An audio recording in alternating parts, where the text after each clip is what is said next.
there are more answers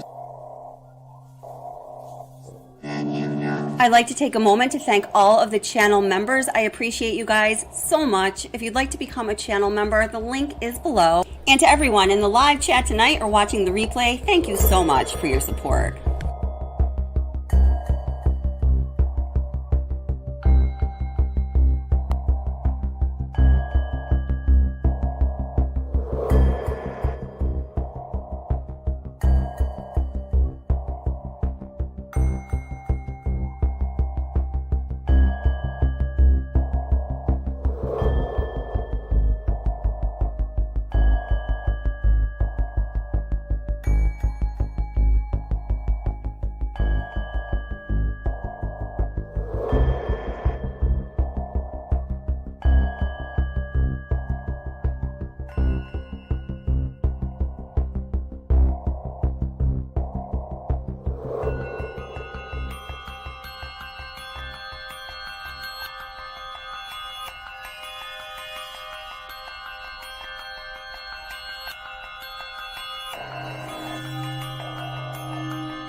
Each had multiple stab wounds.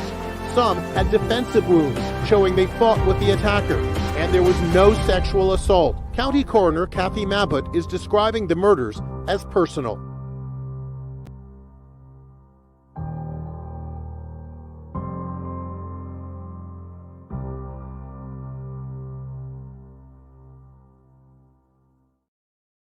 Hello, everybody, and welcome to Watch the Obsession live stream and chat. And this evening, we are talking about the case in Idaho, Bryan Kohberger, tight gag order, been going on for a while, lots of controversy, lots of things to talk about, not always a lot of answers.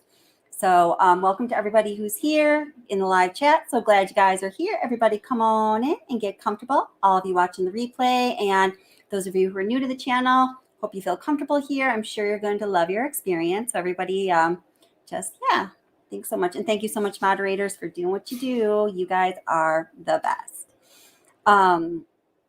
Let's see. Hey, guys, how are you doing? So something kind of interesting. If we sort of have I'm aging myself here, but I know the demographics of a true crime audience because YouTube gives us that data. So I know that some of you might know exactly what I'm talking about. Do any of y'all remember the books you may have read like in elementary school, middle school? I don't know, Choose Your Own Adventure. And you'd start reading it and it would say, if you want to have like this kind of a experience, go to this page. And you would kind of customize your own adventure as you were reading the book. Kind of a cool concept, right? I've never really seen anything else quite like it, except for, like videos on demand or very interesting though. So this evening we might have a live stream, Choose Your Own Adventure. Yes, Katie, you're on board with me. Choose Your Own Adventure kind of experience because I had something planned. And then Katie actually was pointing out just before the live stream was starting, just around the same time I was closing down the court documents to get ready for the live stream, I noticed that a new document dropped. So we can either go over that new doc drop, and I can tell you right now, I was trying to skim it real quick before I got on live with you. I tried to call my friend who's an attorney to see if he'd skim it quick with us, but I did get a hold of him. It's a few pages, lots of legal and technical language. So we could look at it together. It has to do with a genetic genealogy expert witness that the defense, let me make sure I'm even right about this as I'm saying it. I'm pretty sure that's correct, but let me reference the document because I don't want to put any incorrect information out there. Okay, yep. So it's a notice of filing affidavit of Lee Larkin is the person's name in support of defendant's third motion to compel. Let's see.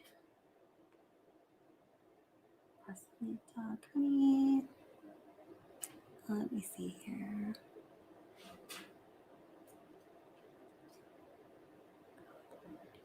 Okay, so it's the affidavit of Lee Larkin. And gosh, I would have to go through this with you. It's just, I'm seeing a lot of, like forensic DNA language that I wouldn't even be sure what to make of it. But it gives us, I see ancestry DNA in there. It's going to tell us a lot about one of the positions on all of the IgG data and such. I think it could be pretty interesting. What I was planning on going over tonight is discussing Bryan Kohberger's alibi that was put forth in a court document dated August 2nd, 2023. And then I wanted to compare that, it's an initial statement of an alibi from the defense, right? So we can only put so much stock in it.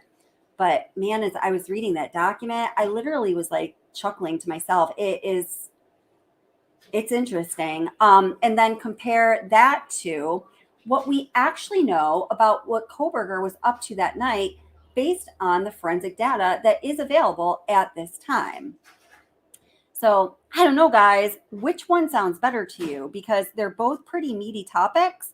And I think we can only do one or the other justice. Now, also, let me say, I just uploaded a video on the alibi as compared to what the forensic data actually tells us Kohberger was up to that night, if that makes any difference in how you guys feel about that. So, do I have any thoughts? Hi, Jody is cool. How are you doing? Did I say, is Big Al here? I just saw his name. Oh, hey, Big Al. Oh, welcome, Big Al.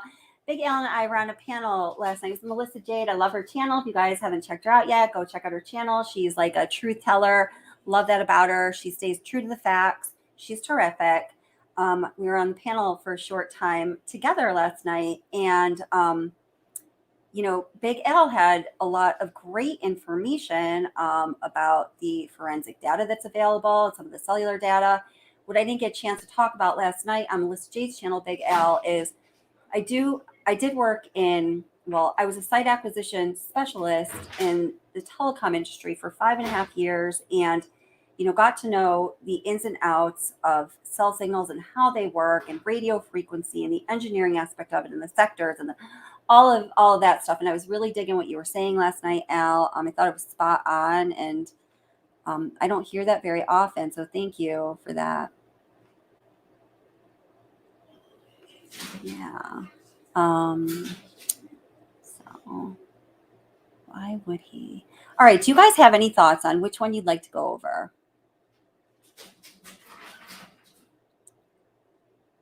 Let me do this. I'm going to start. Nobody's giving me any hints here. Let's see.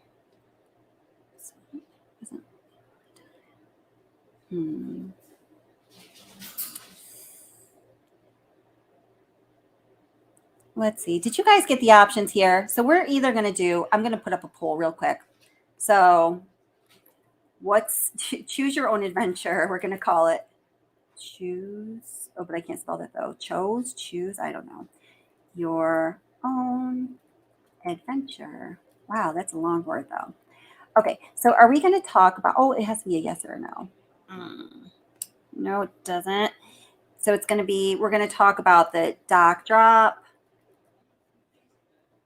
the genetic genealogist, but I don't have enough characters, so I'm just going to put DNA, or we're going to talk about the alibi and forensic data, okay? Don't pick yes or no. So choose your own adventure. Are we going to talk about the doc drop, DNA, or the alibi and forensic data? Bing, everybody. Dun-dun-dun-dun. Quick vote, because because we can't take too long on this. So welcome everybody that's here. Great to see you. Welcome to everybody in the live stream and chat. Welcome to everybody in the replay. So glad you're here. Thank you, moderators, members, subscribers, and everyone. You're a great community. Hi, Desiree D. How are you? Let's see if he turned it off. I know I find too coincidental if he only turned it off that night, right? Yes. Well, there are some indicators of things like that, but I don't think we're going to know about those specific patterns until, you know, we get the full trial experience because of the gag order. Oh, awesome. Great. That's wonderful. I'm so glad you could make it. That's awesome. All right. So, oh my gosh, dude, we are 50-50. Go vote. What are we going over tonight, friends? Oh no, it's 50-50. 24 votes. Come on, bring in those votes. Are we talking about the recently dropped doc, like super recently? I'm gonna say within the past 2 hours because I was on that site a lot. Maybe 3. I don't know. Don't hold me to it, please. Or the alibi that was recently put forth as compared to the forensic DNA as we know it right now.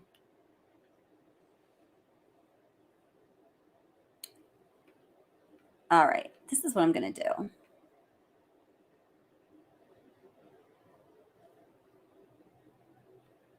Watch, try again.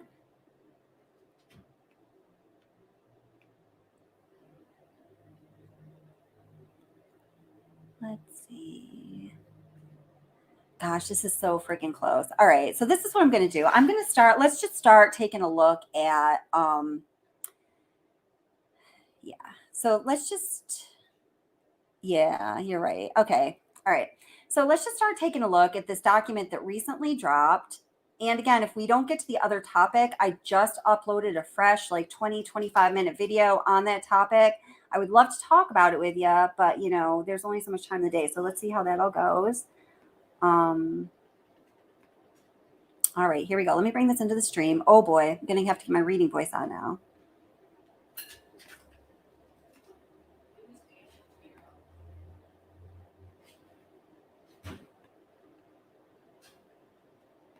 Okay, so has anybody heard anything about this document? Did you guys know about it? I mean, I really think it was really soon that really recently that it appeared.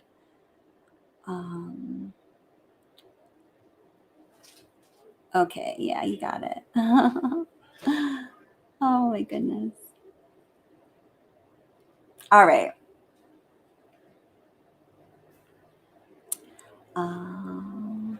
Yeah, that is a commonly asked question. Hi, Misty Johnson says, I want to know how BK was able to pull it off alone without anyone attacking him or hearing, you know, terrible things. You know, that is one of the questions that a lot of people wrestle with. Desiree, it was filed today. Thank you so much. Yeah, it appeared that way. Gosh, thank you so much for letting me know that.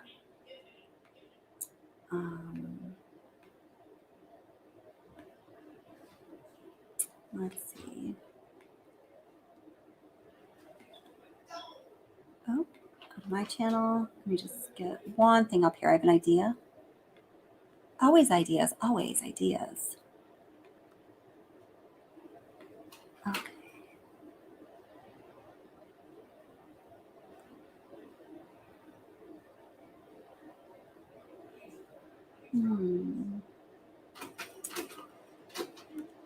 Okay, just give me 1 second here. I'm looking for something real quick, and I am an admittedly bad multitasker.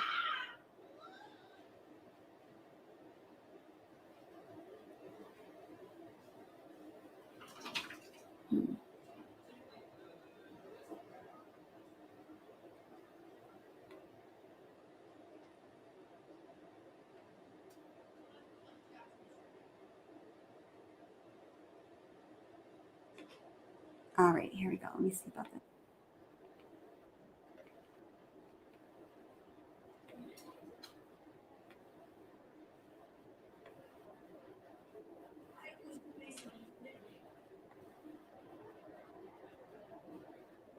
Okay, here we go. All right, this is what I want to play. Okay, so we're going to watch a short little video here. Let's all get on the same page. Then we're going to look at the new document that has to do with an expert witness and Genetic Genealogy.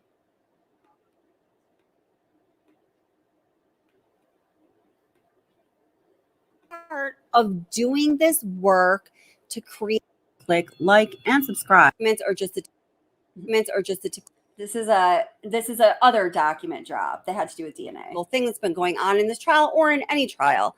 The defense is asking for more evidence and more time, and the prosecution is putting forth reasons or at least responses saying that that should not happen or why that should not happen.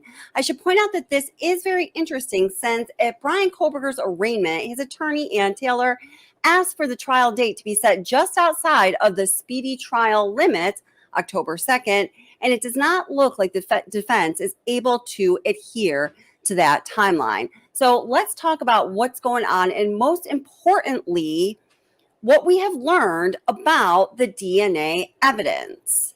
The most interesting document in that document drop is a state's motion for a protective, and again, this is a previous document drop, all having to do with DNA though, order. And the protective order pertains to the DNA evidence and the process by which the DNA evidence was examined. The document gives us a narrative from the state's attorneys that allow us to connect the dots regarding how DNA came into play in the arrest of Bryan Kohberger and how it will come into play when the eventual trial takes place, if it does indeed take place. It seems likely that it's going to take place, but we have learned from past cases that cases we believe are headed full speed towards trial don't always get there. So all we can ever do is wait and see. Okay, so regarding the document itself, I read through it a couple times, and I also spoke with an attorney friend of mine who does some consulting for this channel for us to help explain the more nuanced legal aspects that are embedded within this document. So, just on the first page, I'm going to skip past the stuff that doesn't really mean anything to us anyhow. It says, law enforcement found the DNA of a potential suspect at crime scene, and the FBI submitted DNA to one or more publicly available genetic genealogy services to determine potential relatives of the suspect. The FBI then used common geological techniques to develop a family tree leading to defendant. The state seeks to protect from disclosure the names and personal information of hundreds of innocent relatives on the family tree, the names of the publicly available genetic genealogy services used, and certain other information described below. Then it goes into the factual background, and here within there are some interesting facts that we didn't know all of the details of. So you can hear in what I already read, essentially, as I kind of said, the state is just seeking to protect or seal or not have to disclose to the defense all of the details about how the FBI lab got the information of the people that led them to make the match with Bryan Kohberger's father, and also to not disclose the names or identities of those people to the defense, because the defense has at this point submitted their fourth motion for discovery of certain documents and evidence that they do not believe they have. So here under the factual background, the document reads, on November 13th, 2022, law enforcement found the bodies of Madison Mogen, Kelly Gonsalves, Dana Kernodle, and Ethan Chapin in 1122 King Road in Moscow, Idaho. All four victims died from apparent knife wounds. Law enforcement found a K-bar knife sheath on the bed next to the bodies of Madison and Kaylee.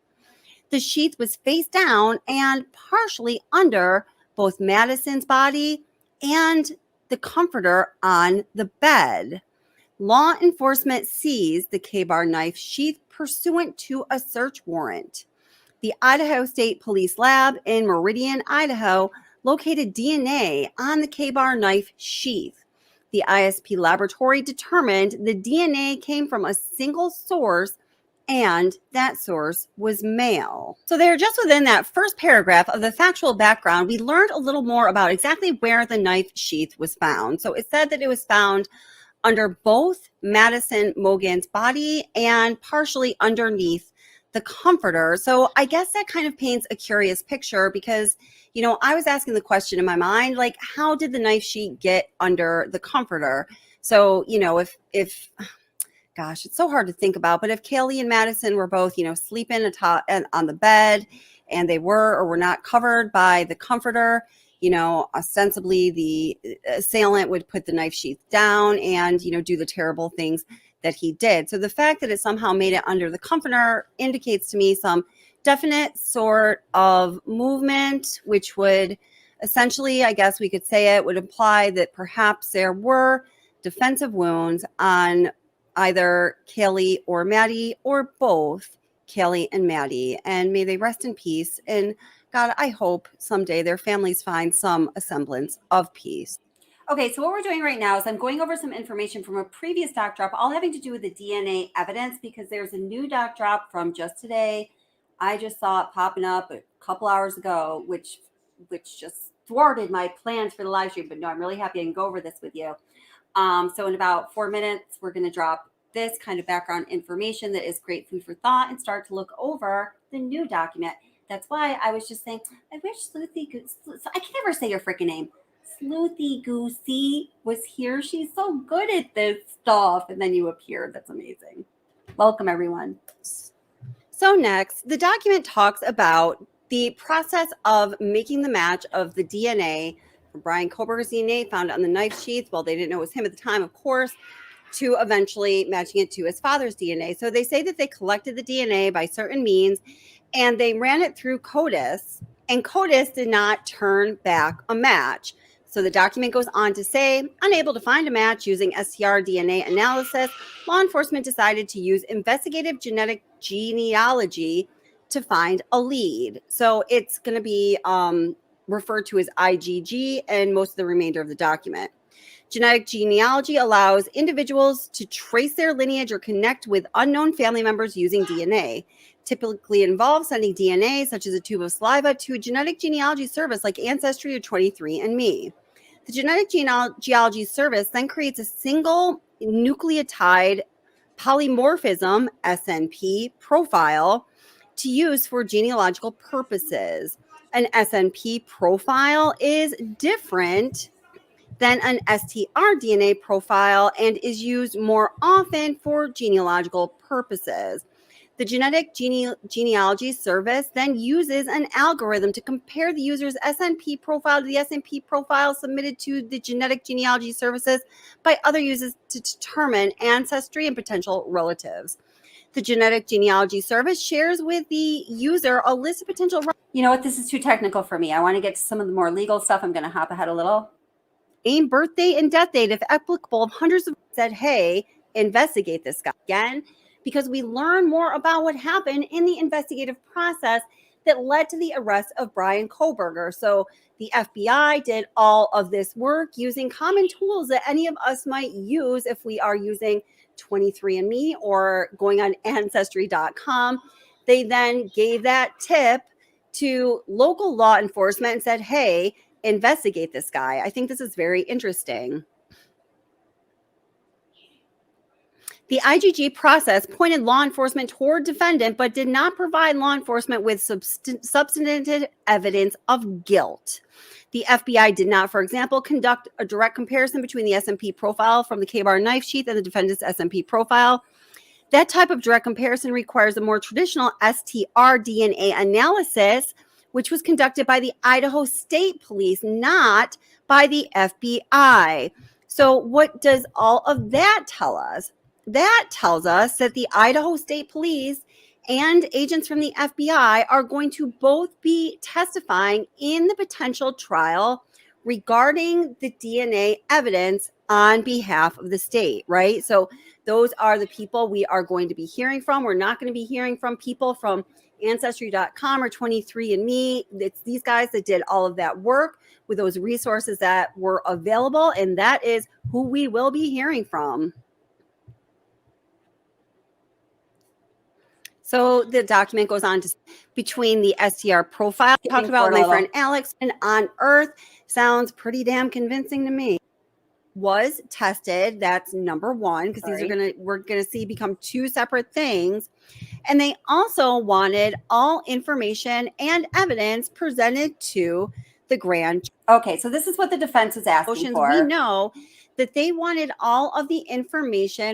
This is what the defense wanted regarding the genetic genealogy tracing information methodology from the state, okay? Well, regarding how the DNA sample was tested, that's number one, because we're gonna see become two separate things. And they also wanted all information and evidence presented to the grand jury. So the document goes on to say the genealogy conducted by the FBI resulted in a lead that pointed law enforcement to the defendant, but it did not result in the creation of many documents or records. Much of the information relied on by the FBI was only viewed through the usual portal and publicly available genetic genealogy services and other investigative databases. Now, this I have a huge problem with, as I'm sure a lot of you do as well. So, even though we have these two different methods of matching up the DNA, we have the IgG method and then we have the 5.37 octillion method, okay, the buccal swab, tried and true, more traditional scientific method. When the defense asked for, the records and the process and whatever product or, record of the steps that they took, the FBI took to connect the DNA that was on the sheath with eventually, a whole chain of individuals who eventually linked them to Bryan Kohberger's father, who eventually, through other evidence in support, linked them to Bryan Kohberger. The FBI essentially said, yo, man, didn't keep those records. I forgot to hit Control P or whatever, screenshots, I don't know. Yeah, we don't got it. Can't do it. Can't replicate it. Well, I mean, if we did, we just have to go back and just, nope, but we don't have those records. So personally, I'd like to know what you guys think about it. I absolutely understand why the defense has a problem with that, even considering that they do have the, more overwhelming buccal swab, traditional scientific, forensic DNA test, and the 5.37 octillion, I think that was the number. It still seems, there's something that still seems wrong, and just unjust about the FBI just saying, we simply don't have any record of the steps that we took and that whole lengthy process that they, I'm sure, had many people laser focused on until they found that DNA hit. From what I understand, just hearing the experts talk about this, because I certainly am not one, it was a remarkably quick time that they did arrive at that hit. That was Bryan Kohberger's father that led them to Bryan Kohberger. Usually when using the IgG method is going to take a lot longer because it is a very arduous, involved process. So let me just see if anyone has anything to say about that in chat. The FBI did not download or create copies of those records. Once defendant was in custody, the FBI removed the SNP profile from the Genetic Genealogy Service pursuant to the United States Department of Justice Interim Policy for Forensic Genetic Genealogical DNA Analysis and Searching, a DOJ policy, Department of Justice. This means the FBI no longer has access to view much of the information it used to create the family tree and cannot view it again without resubmitting the SNP profile to the Genetic Genealogy Services. To the state's knowledge, the only records that reflect the FBI's effort to create the defendant's family tree is the family tree itself, notes jotted down by FBI agents as they constructed the family tree, and any records created to document the removal of the SNP profile from the Genetic Genealogy Services pursuant to the DOJ policy.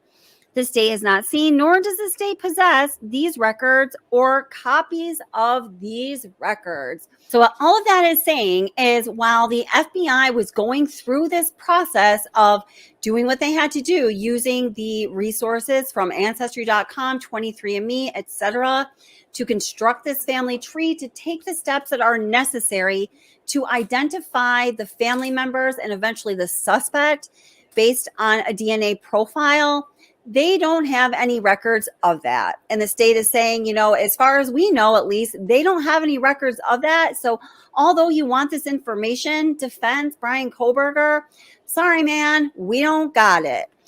Okay, I just want to point this out because, and hey, if I say anything that's not exactly correct and you know to be better, and I'm saying no, like if, obviously we're going to speculate in chat, but we really want facts to be coming out on this channel. And I certainly am not claiming I always get everything right. So all good, you know. So St. Jenny, welcome. How are you doing? Says they claim it is DOJ policy not to save all of that documentation. So I did, you know, I did catch a reference to deferring to policy initially when we were reading through all of that, you know, FBI, you know, kind of passive rebuttal as to why no records were saved. But I never went so far as to actually look into, is that actually DOJ policy? Has anyone done that work? Because I think that would be a very interesting inquiry. Honeybun says, Kelly, if they did have several people working on the case, then it's possible too many people and record or steps were not logged properly. Good point. Everyone come on in. Welcome. So glad you guys are here. Let's see. Oh, interesting. Hi, Social Butterfly. How are you doing? Says, I feel his sister and mom may have called in and given his name. You know, it's not outside the realm of possibilities, that's for sure. Interesting. That's very interesting. What makes you think that? Let's see. Sleuthy Goosey says, why did it take years to get the Gilgo IgG done? Well, I have a feeling you know the answer, so I don't want to sound stupid and give you my answer, but I think that's sometimes how long it takes, right? Who's the woman who is like the foremost expert on the genetic genealogy? Her name is just escaping me now. I've listened to as much as I can of her talking about this process and sort of the standards that are kind of unfolding because it is such a relatively new process. I think the standards are still developing in some ways. I'm not sure.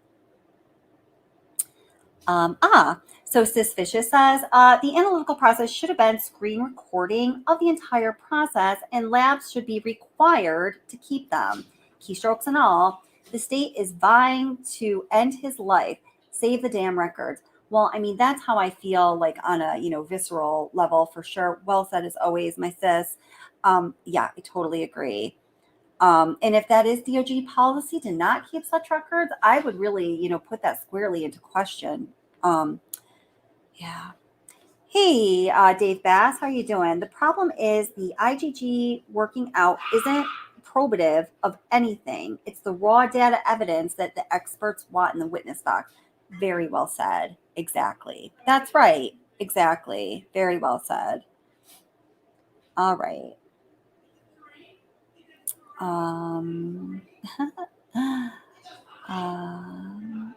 So Michelle, welcome. How are you doing? I'm shocked that there's no DNA under the fingernails of the victims.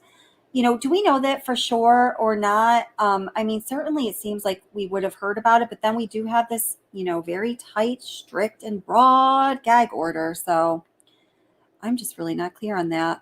Sleuthy says, DOJ policy to retain all records for future prosecution. That's what I thought. They misinterpreted the policy. Thank you. That's what I thought. Thank you so much. They need to remove everything from the database, not all their work. Right. I mean, and that's so commonsensical.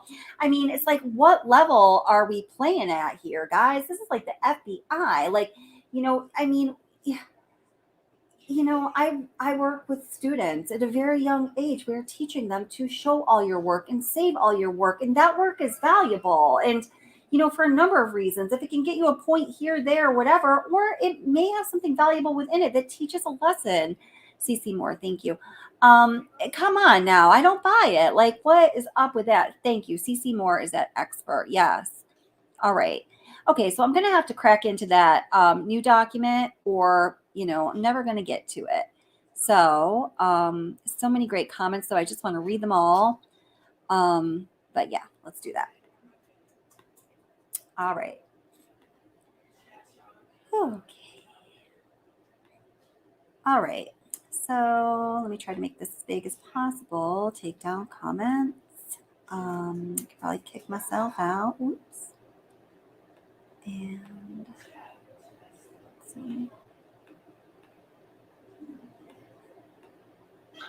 let's see how that looks.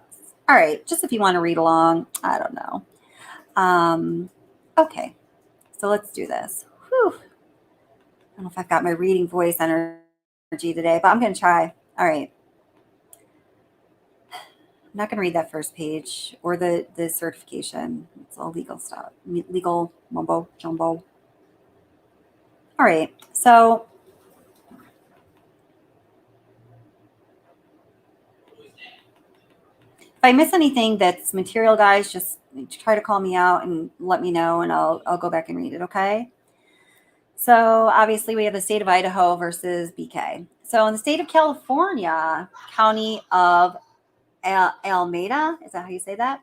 Number one, I'm an adult over the age of 18. I have personal knowledge of the facts set forth in this affidavit. I've been engaged as an expert in the above entitled matter since July 27th, 2023. Okay.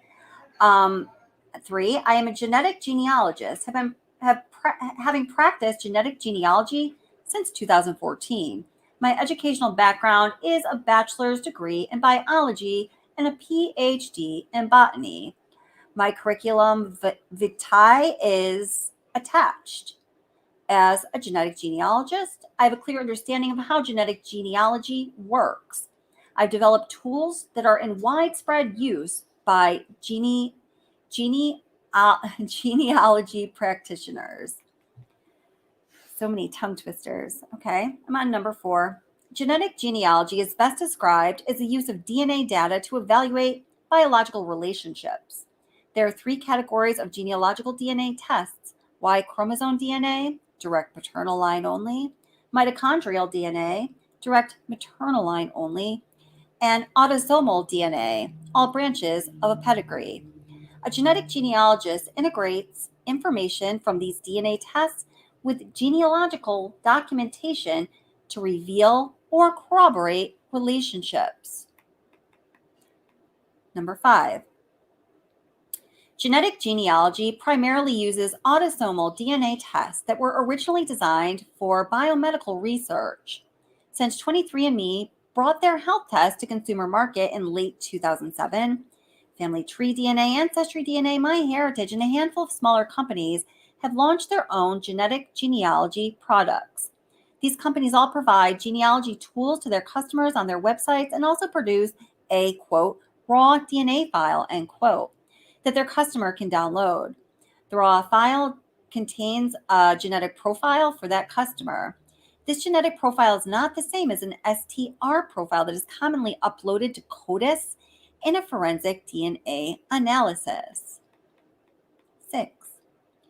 Most of human genome is identical across all people. Only the DNA positions that vary between individuals are useful for genealogy. These variable positions are called single nucleotide polymorphisms, SMP, pronounced SNP. The direct-to-consumer genealogy companies use a type of test called microarray that samples roughly 600,000 of these DNA SNPs.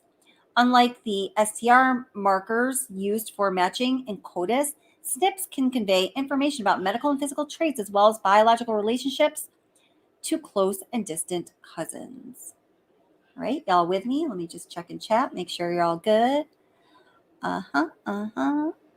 Let's see.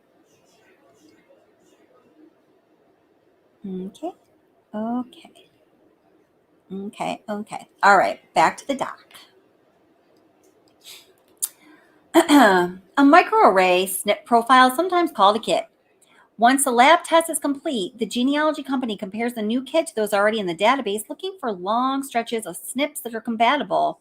The company then presents these matches in a list sorted by the amount of shared DNA measured in centim. I am not familiar with that. It's abbreviated as CM. Okay. 8. A standard DNA microarray requires approximately 200 ng. Oops. of quality DNA. That quality and quantity is often not available from crime scenes or degraded human remains. Instead, specialized laboratories can generate a SNP profile through a more complex process. First, they attempt to sequence an entire genome using the kit generation sequencing. This technology works a bit like skimming while reading a document. On the first pass, NGS technology will not capture all the data, and it may make mistakes. NGS involves repeated passes called coverage to get more accurate results. For human genome sequences, 30 to 50 times coverage is recommended. Okay, so we see how involved and tedious it can become already. Once the NGS file is obtained, it must be manipulated through bioinformatics to make it compatible with genealogy databases.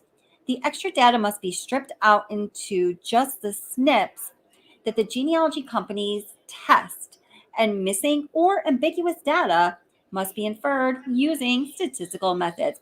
I love statistical methods, just by the way. DC, are you with me?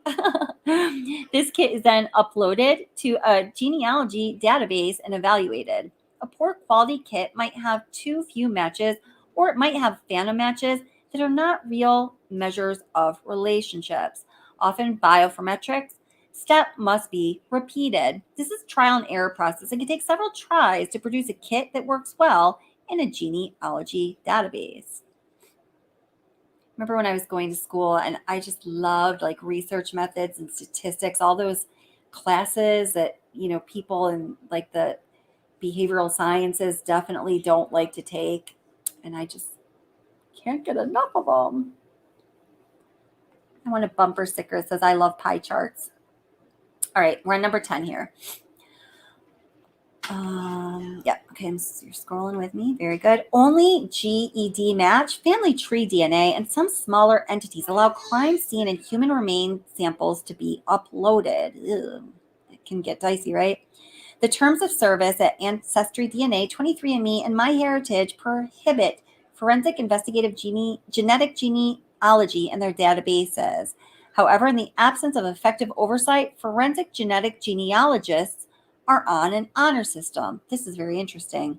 To obey the terms of service of the Department of Justice interim policy on forensic genetic genealogy. Right, so it's a DOJ interim policy because, again, this is a developing science, and I think that is extremely interesting. You kind of think of the ethical issues that people have posed with cloning and such, right? Number 11, each of the genealogy databases compares the user's DNA data to all the other data files in the database, then presents a list of DNA matches who share meaningful amounts of DNA. The match list includes the match or match's name or alias, how much DNA they share in centimorgans, and occasionally a link to the family tree that the match has voluntarily provided. Number 12, the genetic genealogy databases are siloed from one another. If you test at Ancestry DNA and your sibling tests at 23andMe, you will not be matched to one another because you are not in the same database, because you are not proprietarily linked. GED Match is a third-party site that functions as a genetic genealogy commons. Users can upload their raw DNA data file from their testing company and find matches to people who uploaded to GED Match from different companies. What a Pandora's box. Okay, I'm sorry. Like GED Match, Family Tree DNA, and MyHeritage also allow uploads of raw data files. Ancestry DNA and 23andMe do not. Damn.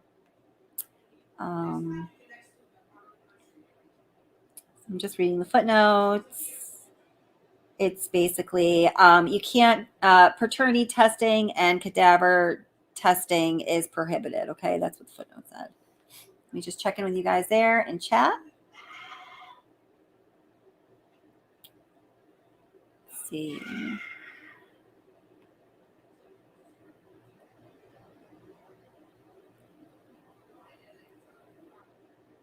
Hey, Melissa Jade. I was just singing your praise. Welcome. How are you doing, sweetheart?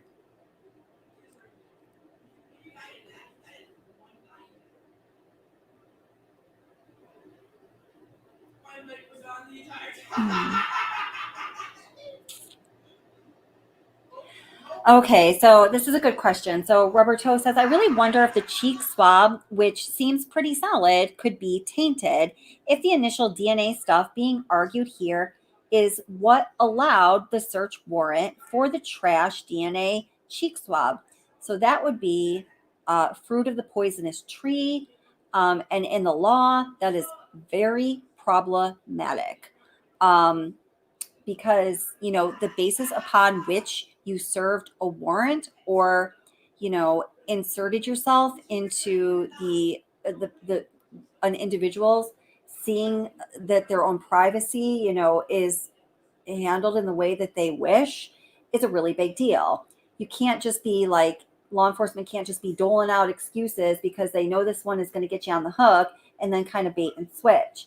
So yeah, fruit of poisonous tree is definitely a thing, which is such a huge understatement, which is all the more reason it is shocking to me that the FBI is claiming that they have no record of this process by which they built this familial tree that led them ultimately to Bryan Kohberger. Y'all with me?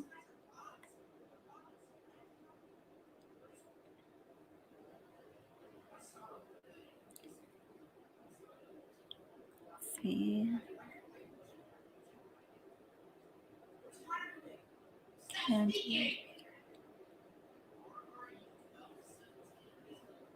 Hey, Red Sassy Fox 19. I just saw you said hello. Nice to see you.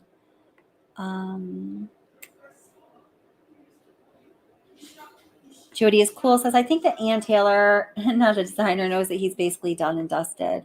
Well, yeah, seems like she's trying her damnedest. Oh, Katie, thank you so much for becoming a member. I very much appreciate that. Welcome to the member family, and thank you so much for supporting the channel.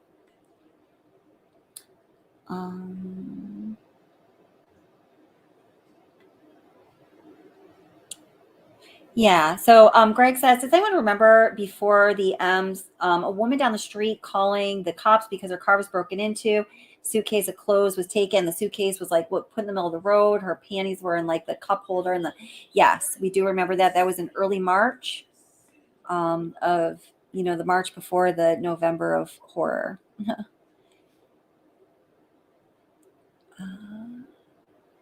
Yeah, absolutely. You were right on that through the poisonous tree. Yeah. Thank you, girl mama. All right, cool.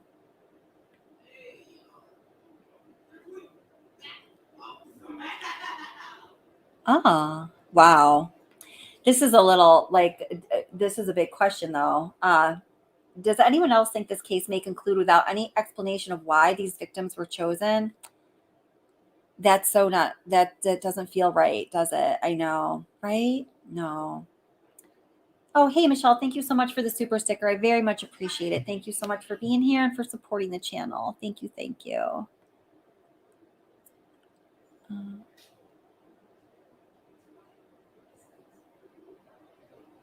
Yeah, so Amanda says that WSU security gave Bryan's name before they ever collected the DNA in PA. That's right. So would that be indicating, there would still be a solid legal basis for everything that happened, not fruit of the poisonous tree? So it was like, a few different streams of investigation happening at once, right?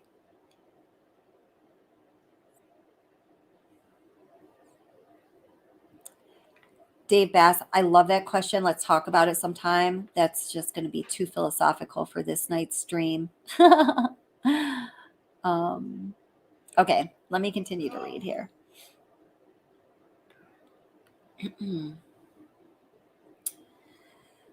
Okay. 13. Broadly speaking, the more DNA two people share, the more closely they are related. The correlation is not perfect, though. Any given centimorgan, I hope I'm saying that right, amount can represent more than one possible relationship. The testing company suggests probable relationships, but experienced genetic genealogists typically use the outline shared CM tool, shown yonder. And then there's a mathematical probability statistics. We love you statistics. Okay, number 14. Adoptees have used genetic genealogy DNA tests to identify their biological families for roughly 15 years now. Very new.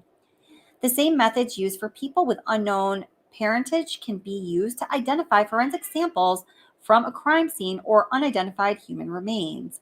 Unlike standard forensic STR tests, which are used to identify individuals, genetic genealogy testing identifies possible relatives. Okay. Number 15. First, the genealogist attempts to build a family tree. So this is the process by which the FBI followed, yet claims they have no record of these steps taken. So I think this is one of the points that the defense certainly wants to bring out. See, look, our expert witness can tell you the precise steps that one would follow to create this family tree that would lead you to a relative and eventually a suspect. Leah Larkin knows, but apparently the FBI just didn't bother to pay attention to that. Okay, 15. First, the genealogist attempts to build a family tree for the DNA matches of the person of interest, starting with the closest matches. Relatively few users at GED Match and Family Tree DNA post their pedigrees there, so genealogists must build the trees for them. We attempt to identify the matches using their screen name and email address. Then we search public records, social media, obituaries, news articles, genealogy websites to build out their tree through their parents, grandparents, and so on. Most genetic genealogists build these so-called research trees at ancestry.com. Okay, so that is what the state was saying. They, all of these individuals that they identified through this process they had to go through to build these trees, they wanted their identities protected. Remember, that was one of the initial legal issues at hand. 16, the goal of building trees is to figure out how two or more matches are related to one another. For example, if the person of interest matches is two people who share a great-grandparent couple, making them second cousins to one another, the genealogist knows which branch of their tree is relevant to the search. The person of interest could be descended from that couple, or the connection could be one or more generations further back through the husband or wife in that couple. Dang. Holy shit. We have 14 pages. I don't know. Someone else might need to help me out with reading here. Or maybe, let's see. All right. Then we use age, sex, geographic location. We use a statistical tool called What Are the Odds? And they get closer. What are the odds? Number 18. It's not intended to give a definitive answer. It's all, narrowing down the circumstances that fit being in connection with a primary DNA sample. I paraphrase there. 19, the genealogist needs to do this for both the maternal and paternal sides of the person of interest's pedigree. Often this involves building dozens of trees and performing several what are the odds analysis. We are looking for instances where a descendant in one DNA family tree married a descendant of another DNA family tree. Oh my gosh. Because those unions point to where the person of interest might fit into the tree. Wow. This is very involved work. This process can vary in complexity depending on the individual's starting point. In doing this type of research, genealogists will generate numerous documents to ensure an adequate paper trail. Put a star next to number 20. It's going to be referred to frequently, I predict. So this process can vary in complexity depending on the individual's starting point. In doing this type of research, a genetic genealogist will generate numerous documents to ensure an adequate paper trail. This paper trail can include a list of DNA matches, the research tree with genealogical documentation, public record searches, correspondence with DNA matches, descendants diagrams, the what are the odds analysis. This document is necessary and important for the following reasons. DNA matches sometimes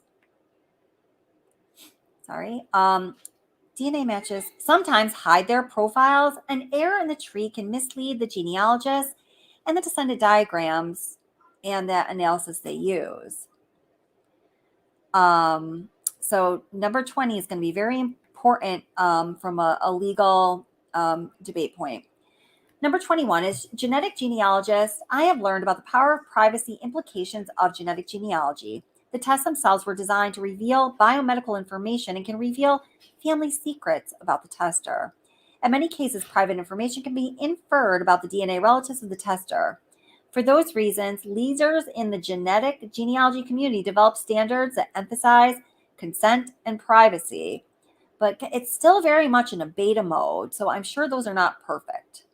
All right, number 2. I'm aware of the Department of Justice interim policy to limit what forensic genetic genealogy can be used and which databases are accessible to law enforcement. It is possible for the databases to be utilized in a way that circumvents the core principles. Notably, I'm aware of a case in which the chain of custody failed and the wrong SNP was sent to the wrong client. B, investigative genetic genealogists uploading SNP profiles to a forbidden database in violation of the company's terms of service and the Department of Justice interim policy. Hold up, wait a minute. I wonder if they're going to say that the FBI was in violation of one of these that is listed here. I don't know. Sorry. I'm reading and I'm thinking, friends. All right. See, forensic genetic genealogy being used for the case that did not meet the Department of Justice threshold. D, investigative genetic genealogists using security loopholes to seek DNA kits who are opted out of forensic matching at GED and family tree DNA. E, a case in which SNP profiles was performed on an innocent woman with potential Fourth Amendment violation to her right to privacy and uploaded to GED match without her knowledge or consent. Interesting. Just a moment. I just have to mute for a second so I can tell my son he needs to quiet down.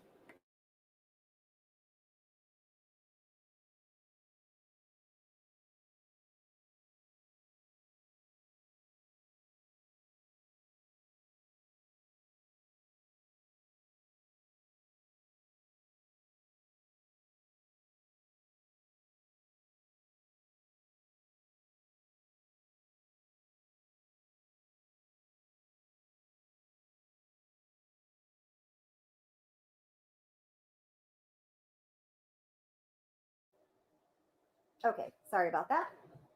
Probably didn't want me yelling in your ears. All right. So now we go to number 23. Having access to the data and methods used to identify someone will provide the answer to A, compliance with the Department of Justice policies. B, how a DNA sample was handled from the time of collection through its forensic genetic genealogy testing, which I think she's inferring the FBI should have adhered to. C, the process of SNP creation. D, the use of SNP profile. E, the use or lack thereof loopholes and violations of terms of service to the various genetic genealogy databases. Leah Larkin. See attached affidavit.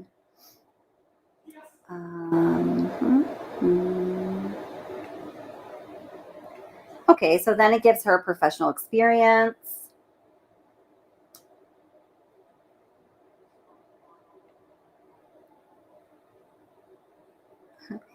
Genealogist for the TLC television show Taken at Birth. I've actually seen that. Wow.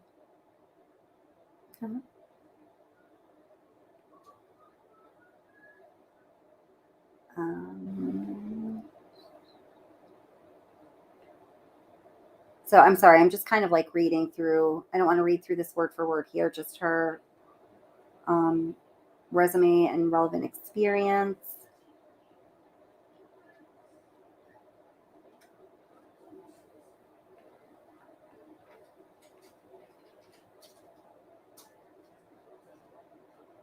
She has a lot.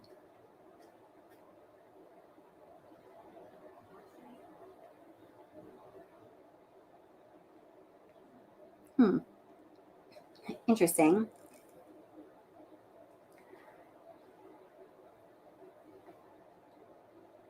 She went to her undergrad right next door to me.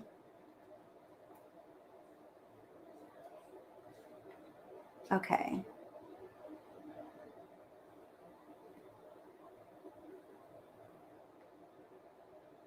Oh.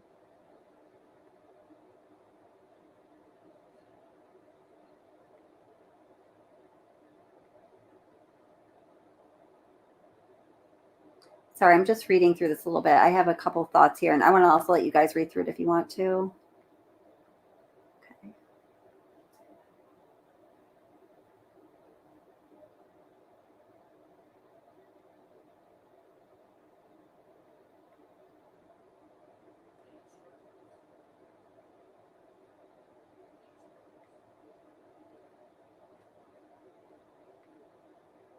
Okay, so that is what that was the entirety of that newly released document. Here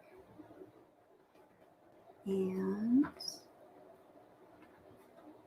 what's going on there? Okay, so interesting. You know what? I'm going to put the link to come up on panel. If anybody does want to come up and say anything in response to, you know, after we just kind of read through that, what your thoughts are, what you think, you know, what is the defense going for? Why is this, you know, I'd ask the question, why is this particular expert the expert that the defense is choosing for their expert witness? Of course, there has to be something about the expert's, you know, position or perspective or experience that is favorable to the position of the defense. So what is it about this expert that fits that bill? Let's see, let me get down towards current times here.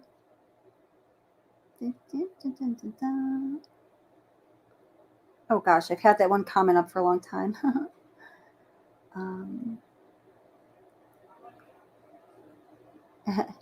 Mike says defense is straight up grasping at straws. What do you guys think of that? Oh, did I put the link for panel in chat? I'm not sure if I did. I'm going to do it again. Link. Okay. And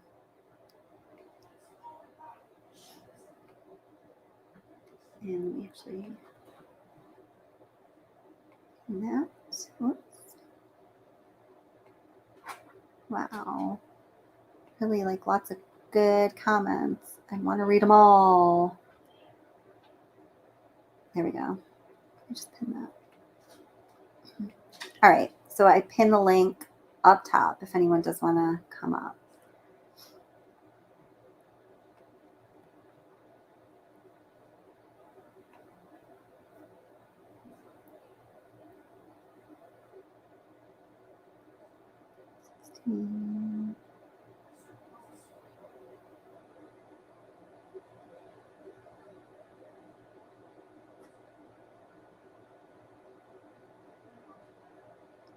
Wait, so Amanda says they don't even have to use the familial connection to Bryan, though, through the trash, because it's not the only way they came to Bryan's name. It's a person of interest, in my opinion, anyway. So you're saying, you know, WSU was also, you know, kind of narrowing in on him by virtue of his car and some things that were known about that. Is that what you mean by that?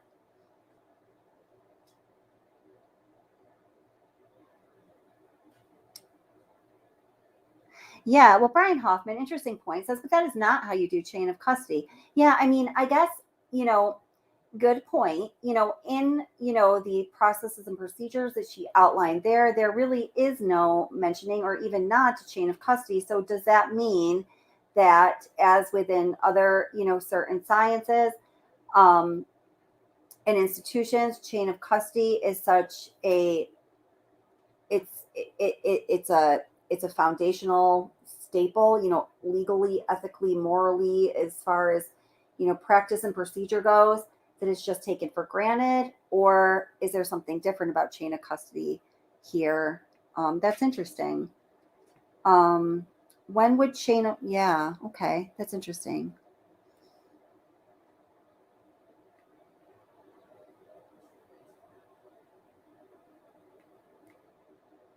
Let's see.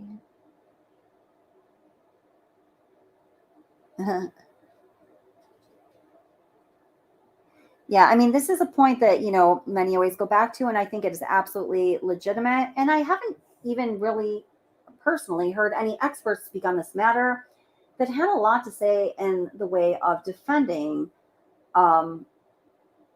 those, investigating the crime scene or whatever they were doing at the crime scene at first or at all.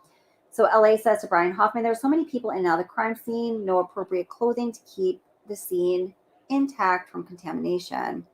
Yeah, like they were giving tours. Yeah, I mean, yeah.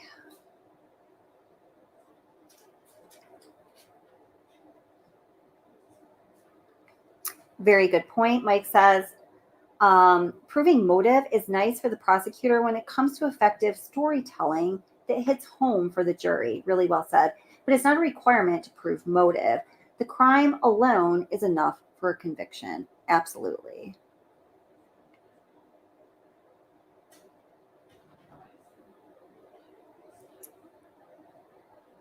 Let's see.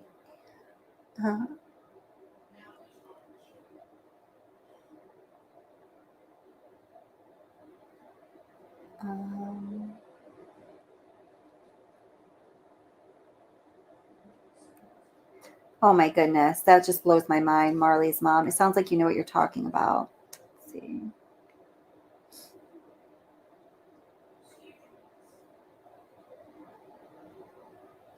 All right, I'm working down to current comments.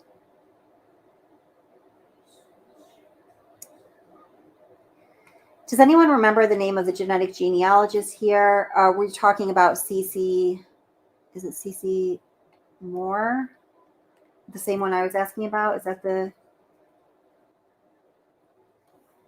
person you're talking about? Actually, I have an idea here.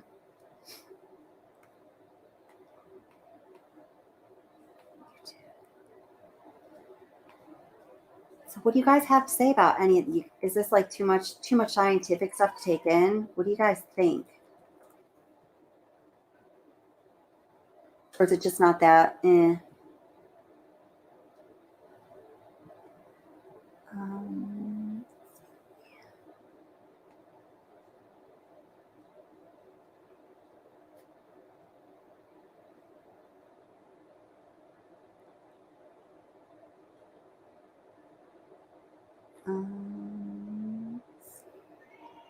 Oh, interesting. So let's see what. So CC Moore is the person who is the foremost expert on genetic genealogy. So let's hear what she has to say about specifically the Kohberger case. The DNA will get you every time.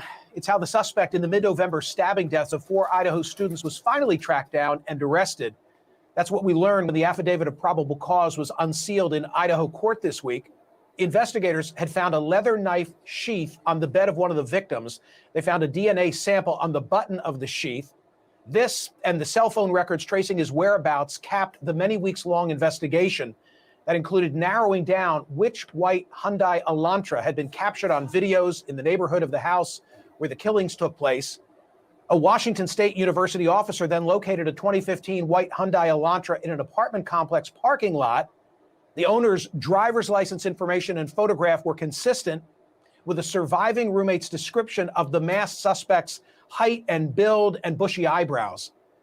Additionally, 5 days after the murders, the suspect had obtained a new license plate for his car. The car was located at the suspect's family residence in Albrightsville, Pennsylvania. CNN has reported he was under surveillance and he was seen cleaning his car inside and out using surgical gloves and depositing trash in the wee hours in a neighbor's garbage can. On December 27, Pennsylvania law enforcement discovered that trash and sent it to the Idaho State Lab for DNA testing. The very next day, the lab was able to match a DNA profile obtained from the trash as all but assured as being from the biological father to a person whose DNA was found on the knife sheath. As the document states, at least 99.9998% of the male population would be expected to be excluded from the possibility of being the suspect's biological father. Joining me now is CC Moore, head of Genetic Genealogy Services for Parabon Nanolabs Law Enforcement Unit, which has made more than 200 successful identifications of violent criminals. She's not worked the Idaho case. She stars in the documentary series The Genetic Detective, now streaming on ABC, and She is also has worked on all 10 seasons of the PBS television documentary series Finding Your Roots with Henry Louis Gates Jr. Cece, thank you for being here. What does this mean? Single source of male DNA, which I'm reading from the affidavit. It means there were no other DNA detected on that, meaning sometimes you can have a mixture. You can have multiple people's DNA. You want to have single source DNA if at all possible, because that really just ties that one person to that item. Now, it was likely that this was touch DNA. Certainly it's possible there was blood. They didn't tell us what type of DNA, but most likely it was touch DNA. And that would typically be just a few skin cells. This might have been a very small amount of DNA, but because of today's technological advances, we can detect even the tiniest bit of DNA. How reliable is touch DNA if it is skin cells in comparison to, say, blood? It's a great question. It is more transferable. So of course you would like to have blood, you would like to have semen or saliva, and they might. You know, they haven't shown all their cards. We don't know all that they have. But touch DNA, now that we can use it because of the sensitivity of our equipment, it also means you have to be more cautious about using DNA as your only evidence. So it's a really positive thing that they clearly have other evidence. This is just one piece of it. We have seen DNA, touch DNA transfer in other cases. Of course, it's fairly rare, but it is something that you have to be aware of and make sure that there are other aspects of the case also pointing at the same person. Cece, good news, I guess. It's hard to commit murder without leaving something behind. That's right. Yeah, I've been saying this for weeks. That type of violent, intimate crime, it is virtually impossible not to leave something behind, even if you are a criminology PhD student. So I am not at all surprised they were able to find something. Even if he tried hard not to leave something, you still would. And that is great news, because what it means is that anyone who perpetrates this type of crime in the future should be aware that they will be identified. They will be caught. Just really quickly, Patty, would you send me a link to the actual DOJ policy she's referring to? I'd be happy to read it. I'm just a little spent now to go searching for it. But if you have a link to it, I'd love to read it. There really is no reason that we should see serial killer, serial rapist moving forward. This guy, potentially could have become a Ted Bundy or even a Zodiac, not identified 50 years later. But because of the DNA technology, the advances that we're seeing, both in investigative genetic genealogy and the ability to use tiny amounts of DNA, we can identify someone, whether they are in the law enforcement database or not. Cece, the cases that you have cracked, for which you have become famous, are the cases that necessitate you putting together, in connection with a private lab, a very complicated family history, family tree, and tracing back cousins and generations. That doesn't seem to be what took place here. Well, I don't think we can reach that conclusion yet. Investigative genetic genealogy is simply a tip. It's a lead generator. It should never be used as evidence against a suspect. And so it is proper that it would have been left out of the affidavit, in my opinion, because it should not form the basis of an arrest warrant. Mm-hmm. And so even though they didn't put it in there, I don't think we can rule it out.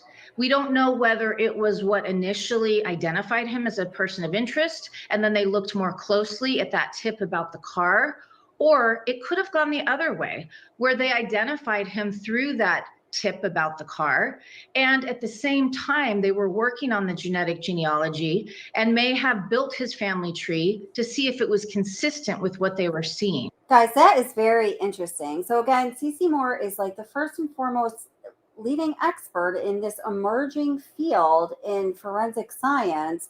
And I'm just going to go back a minute and a half or so, because I think what she says is really important.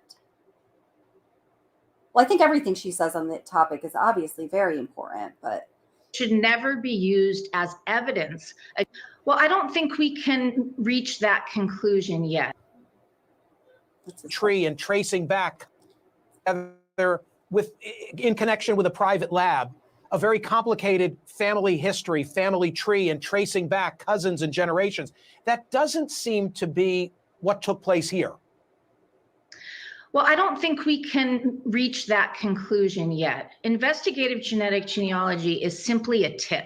It's a lead generator. It should never be used as evidence against a suspect. And so it is proper that it would have been left out of the affidavit, in my opinion, because it should not form the basis of an arrest warrant. And so even though they didn't put it in there, I don't think we can rule it out.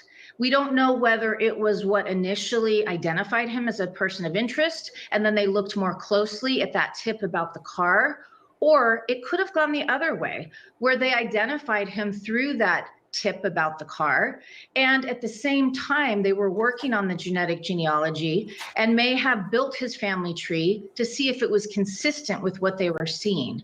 I have done that in some cases. If there are persons of interest, you can very quickly rule them out or potentially not be able to exclude them, which is what would have happened in this case. Maybe they could have connected him to one or more of those matches, maybe a second, third, fourth cousin, and said, look, this is somebody who is a strong person of interest.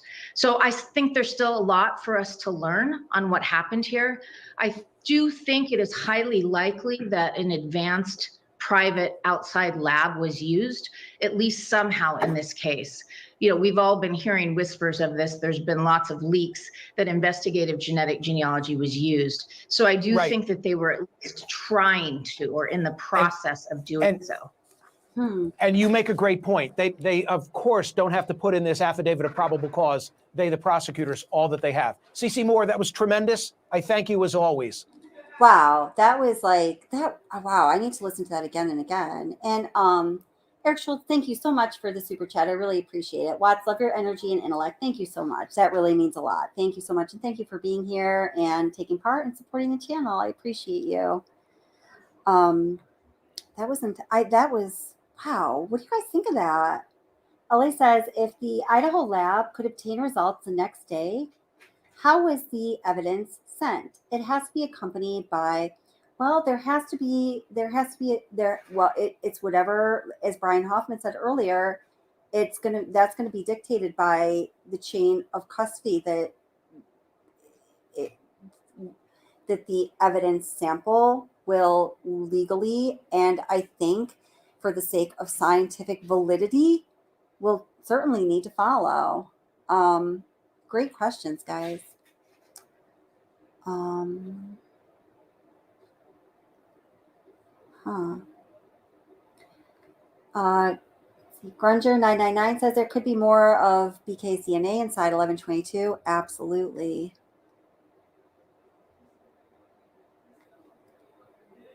If anyone does want to come up and comment, here's a link one last time.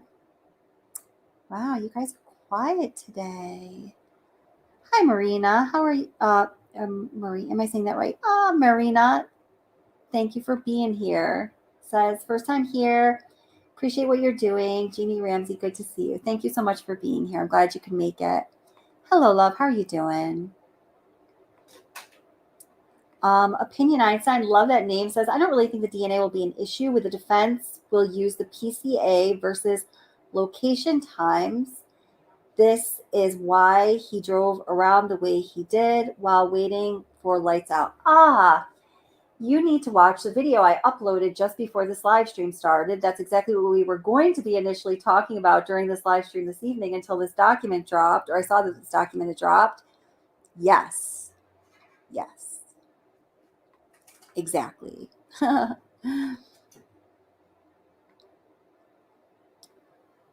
see.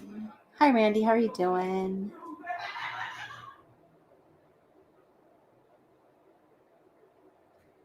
Let's see.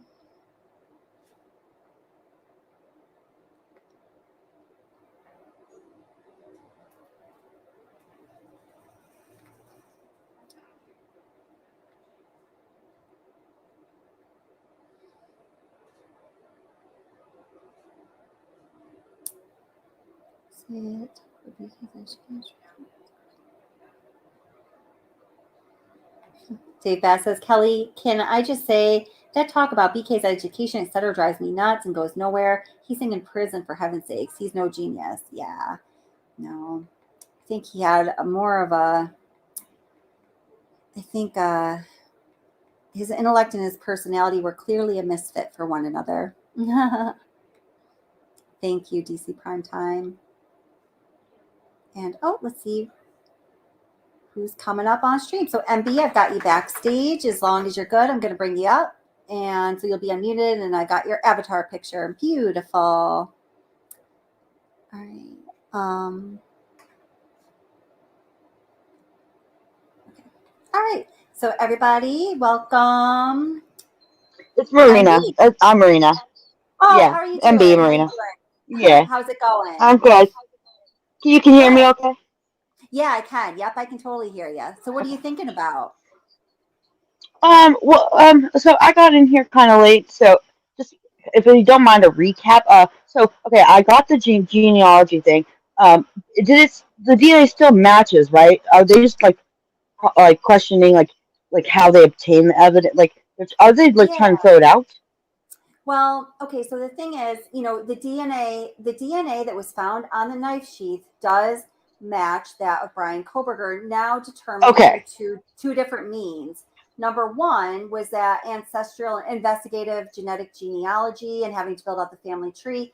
But once they got the arrest warrant, they were able to get a warrant for Bryan Kohberger's DNA. So they were able to take a buccal swab. And that's where, when they tested it in that very tried and true and scientifically reliable and replicable and verifiable way, they got that number of 5.37 octillion, that it's more likely his DNA that is on the sheath than 5.37. Yeah, I get that. Yeah, so yes, yep.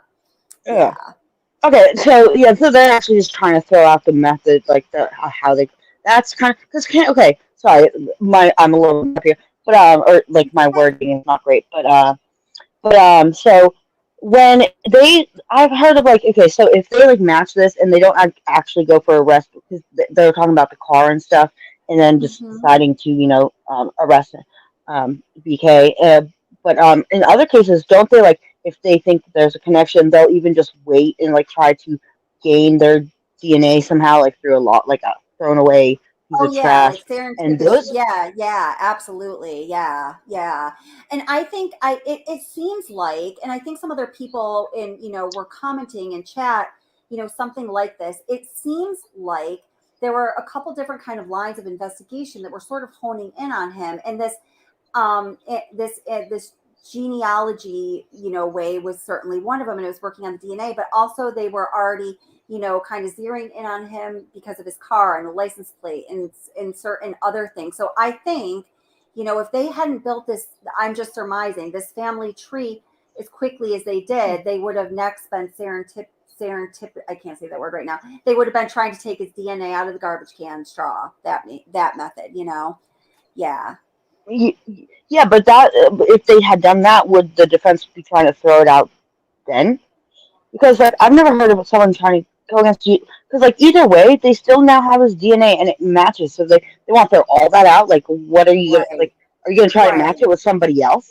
Like, what is the I don't know. No, absolutely. And I mean, in a way, the defense's position that in a way, like I think of it both in these two ways.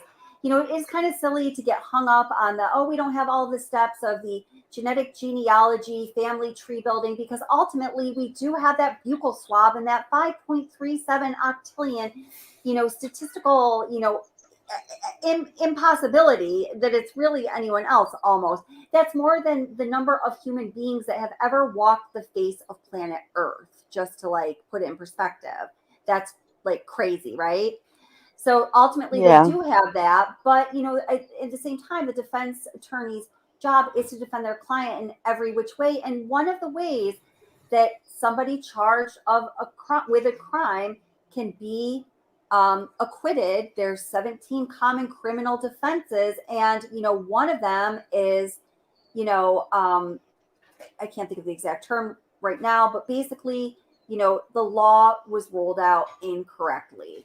Like, for example, earlier we were talking about fruit of the poisonous tree. If you obtain evidence through like illegal illicit, means or something. yeah, So like if a exactly, cop like goes right, without a warrant into a house, and yeah, they exactly, can't do that. yes, No, I exactly, get that, but like I just think any like reasonable person or judge like maybe the means like maybe give the prosecution like a slap.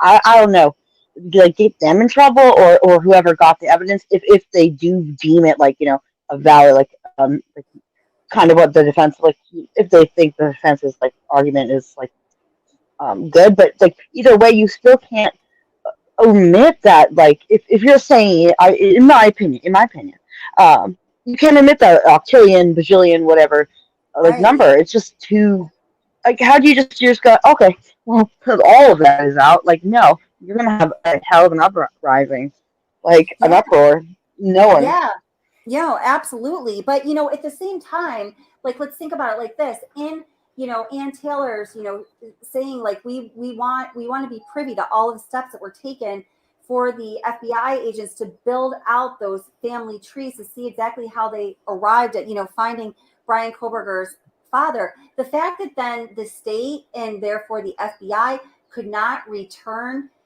that information to them really called the FBI out on the oh carpet is doing sloppy ass work. Either that or being dishonest, and both are terrible. It's the FBI, yeah no that I do agree. You know what I do? That makes sense because when I watch like all the documentaries that are already solved and they use genetic genealogy, like there's somebody who Mm-hmm. can explain to like the show how like where they started and like it's you Oh, I just lost you, sweetie. can't give you a timeline of everything like how Uh they figured huh. it out. I can see why she would want. I mean, yeah, Yeah, but I just yeah, don't see what they're going to do about there's no match. I mean, yeah. And I think a lot of the I don't know the motions law that, system like that though.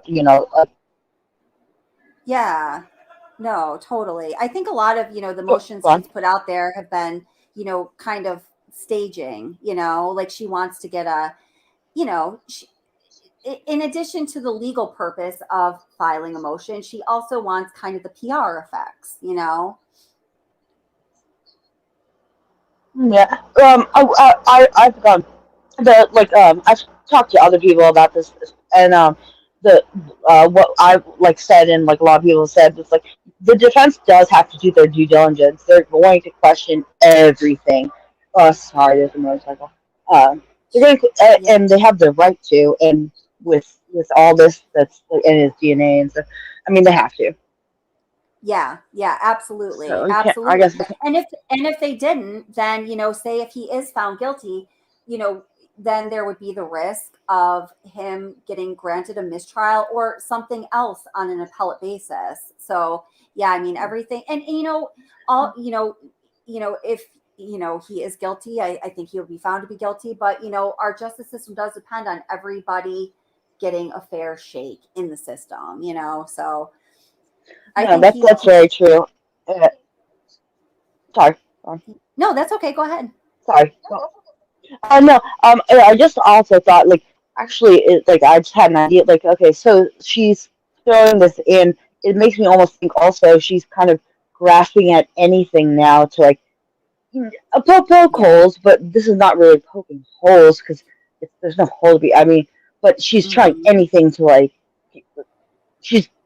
It almost seems like desperate in a way because I've never heard of Yeah. someone attacking well, but also usually people can trace back the genealogy, so it's like not a question because I've never actually heard a No, defense like trying to. I mean, I totally agree with you. And now, since you're saying that, I just want to read you this one little excerpt from. Now, this is the document that sort of, kind of, for lack of a better term, put forth his defense on August 2nd. Now, just like listen carefully to this wording because to me, it Okay. screamed. I've been wondering, is desperation present? And when I read this, I was like, oh my God.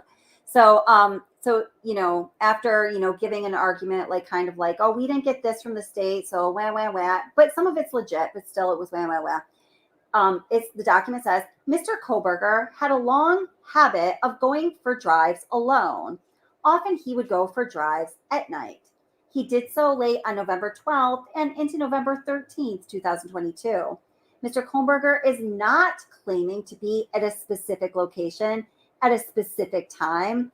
At this time, there is not a specific witness to say precisely where Mr. Kohberger was at each moment of the hours between late night November 12th and early morning November 13th.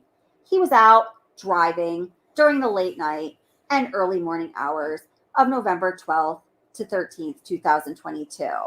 So it's like, oh my gosh, they're saying there is no specific location. There is no specific time. There is no specific witness who is going to say anything precisely. All we can put forth is this big vaguity. And I just, it's the alibi that's a non-alibi, the non-alibi alibi. Yeah, right. Absolutely. Yeah. Yep. Absolutely. It's pretty crazy. So, yeah. What else? I wanted to. I just wanted to quickly say, if I said the K word, I did not mean to. I do usually say unaliving. Oh, yeah. No, I don't even know if she meant it towards you. Oh, I'm sorry. I just tagged that because I think she was mostly talking about I don't think it was towards you, but I read. Go on. Oh, that's okay. YouTube has, they kind of go through these cycles where they'll tag creators for, and they're in like one of those cycles now. That's all. They're going to be on that cycle for a minute. Yeah, no, I know that they are. So that's why I didn't think she was. I actually read it in the chat before you even put that up. Okay. So cool. I just want. Gotcha. But I wasn't. I'm usually pretty careful about that. Yeah, there's stuff like that you can't say. Like, there's so many with just weird things. Like you can't say stuff on History Channel, like for the Hitler people, the regime of the Hitler's regime people. Right. You can't say that word. I'm like, okay, the History Channel says it. The news people say the spell out the SA stuff, and it's like, I don't know. Yeah. The fact that news, like the regular cable channel news, like the one you can get without actually even having cable. They can say that kind of stuff. Certain things is like, here you can't. But that's beyond the subject. Sorry. Yeah, I'm deviating, but no, that's okay. It's something that's always on my mind. That's for sure, because it's like, man, you're a creator. Changing the rules without telling anyone. Yeah. Yeah. But anyway, with Bryan Kohberger, what were you were gonna ask something about Bryan or the case?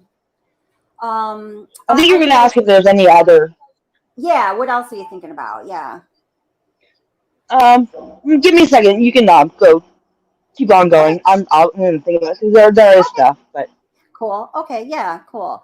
So yeah, and thank you very much for voicing your opinion. I very much appreciate it. Let's see. So I'm never going to say that right, but WT. Thank you so much. You've had so many great comments in chat today. If the defense can establish a history of Bryan's habits, then the prosecution is going to have to present counterintelligence. That is exactly right. And that's something that I was saying, Big Al was here earlier. We were on the panel on Melissa G's channel last night. And this is something that came up because my, career job, I'm a behavioral therapist. I work with teens, and it's just like what, my work is grounded in with the history, so that's what I do now. You don't want me to know the whole history of my life, right? So that is something that is really critical when you are looking at evidence, is a person's baseline behavior and a pattern of behaviors. And what we were talking about last night is, with those 26 FBI agents on the scene, like on day one in Idaho, to start cracking away at solving this horrific case, there were several behavioral analysts. And those behavioral analysts, I think, are usually very critical in solving the case, because they are the professionals who are able to, using scientific method, but that's very specific to, behavioral sciences, account for those X factors that aren't necessarily attached to a data point or a piece of physical evidence. They are the behavioral analysts and the information they bring forth, and things like WT just brought up, what are a person's pattern of behaviors, are always critical. But particularly now that the defense has put in the spotlight that there is this abnormal behavior that is apparently a normal behavior of his. And, I don't know if that is the case. So, man, they could really be pushing themselves into a corner. Does anyone else think that way? Huh. Oh, yeah. So, she's hanging her client, in my opinion. Were you kind of thinking in that regard that I was just mentioning? Because, I mean, I don't know. It's like with every motion I read, I have that thought. Colleague Brian Hoffman. Thank you, Brian. Brian and I are in the same field.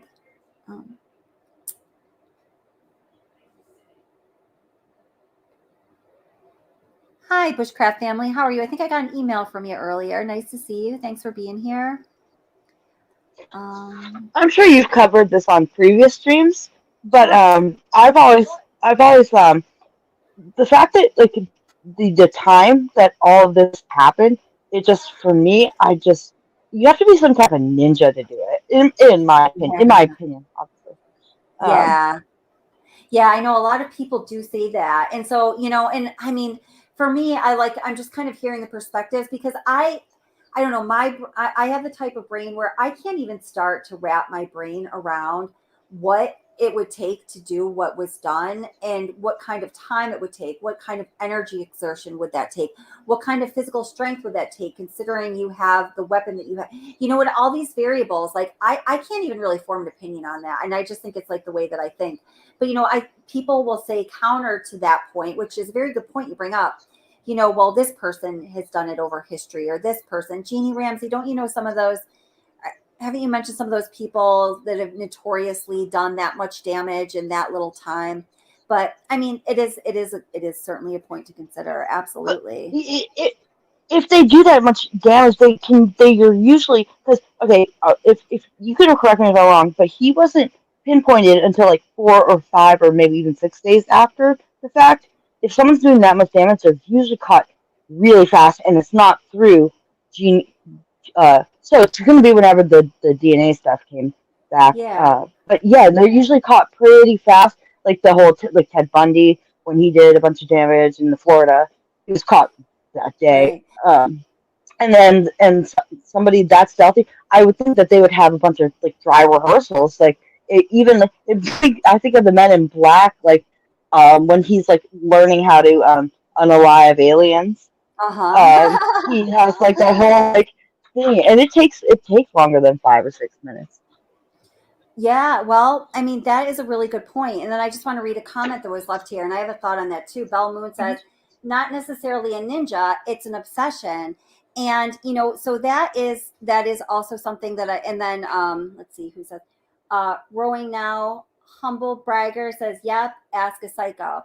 So, that is something that I always think about, just even in my, as it pertains to my profession and what I know from that background when people have this discussion, when somebody is truly, is truly like an antisocial maladaptive psychopathy, I do believe that obsession, that compulsion, that determination, that focus. I mean, I believe for the mental composition for somebody to even have it in their mind and have, and have the determination and the follow through to do something like this, the level of obsession is something I don't even think that most of us can fathom or will ever experience anything like it. And that level of, directed mental, psychological energy is, I think, a lot stronger sometimes than we realize, if that makes sense.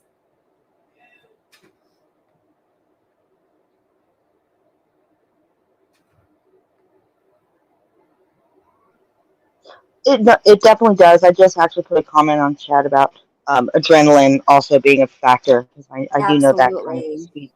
Yeah, absolutely. Because your adrenaline has to be going crazy at that point. Oh my goodness, absolutely. Absolutely. Yeah, and I mean, and I really do think it's one of those things that like most of us can't even conceptualize. The only way we can sort of understand it is through studying, previous, personality profiles like this who have committed such atrocities, or, oh my gosh. We won't say the N-word again, Eric, promise.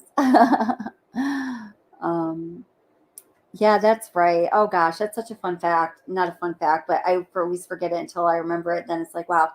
Bell Moon says Ted Bundy escaped from first trial through a library window, and K-word again before being captured. Yep, that's right, man. Well, I can honestly, how did they let him escape through a freaking window? That's insane. Wow. Eric, it's like he's a ninja. No, I'm just kidding. Oh my goodness. Misty Johnson asked, do you think the BK had substance connections at the house and relapsed and lost his schnizzles?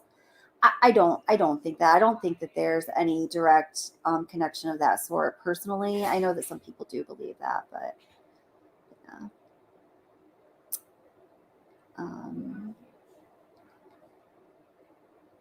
Let's see. Do most people in this chat believe that he is allegedly guilty? We have run that poll before, but let me do it again. So I'm just going to put up a really quick poll. Do you think BK is guilty? And I'd love if you guys could answer. It's just real quick. It's popped up right there. I always like to see, kind of what you guys think as time goes on, and it's pretty interesting. Good question. Thanks for asking that. Yeah, and also I'd like to just clarify, the question isn't, do you think the defense has, it's you in your heart, are you siding between that he Okay, actually awesome. Yeah. So does your gut, does your heart, are you just really I just know, man, he's guilty or he's not guilty? If you have that feeling, vote a yes or no. Great clarification. Yeah, and I think there really is something to be said for that kind of visceral feeling we get about things like this, for sure. So far, well, we only have 22 votes, but we're 82% yes, 18% no. Everybody put your vote in.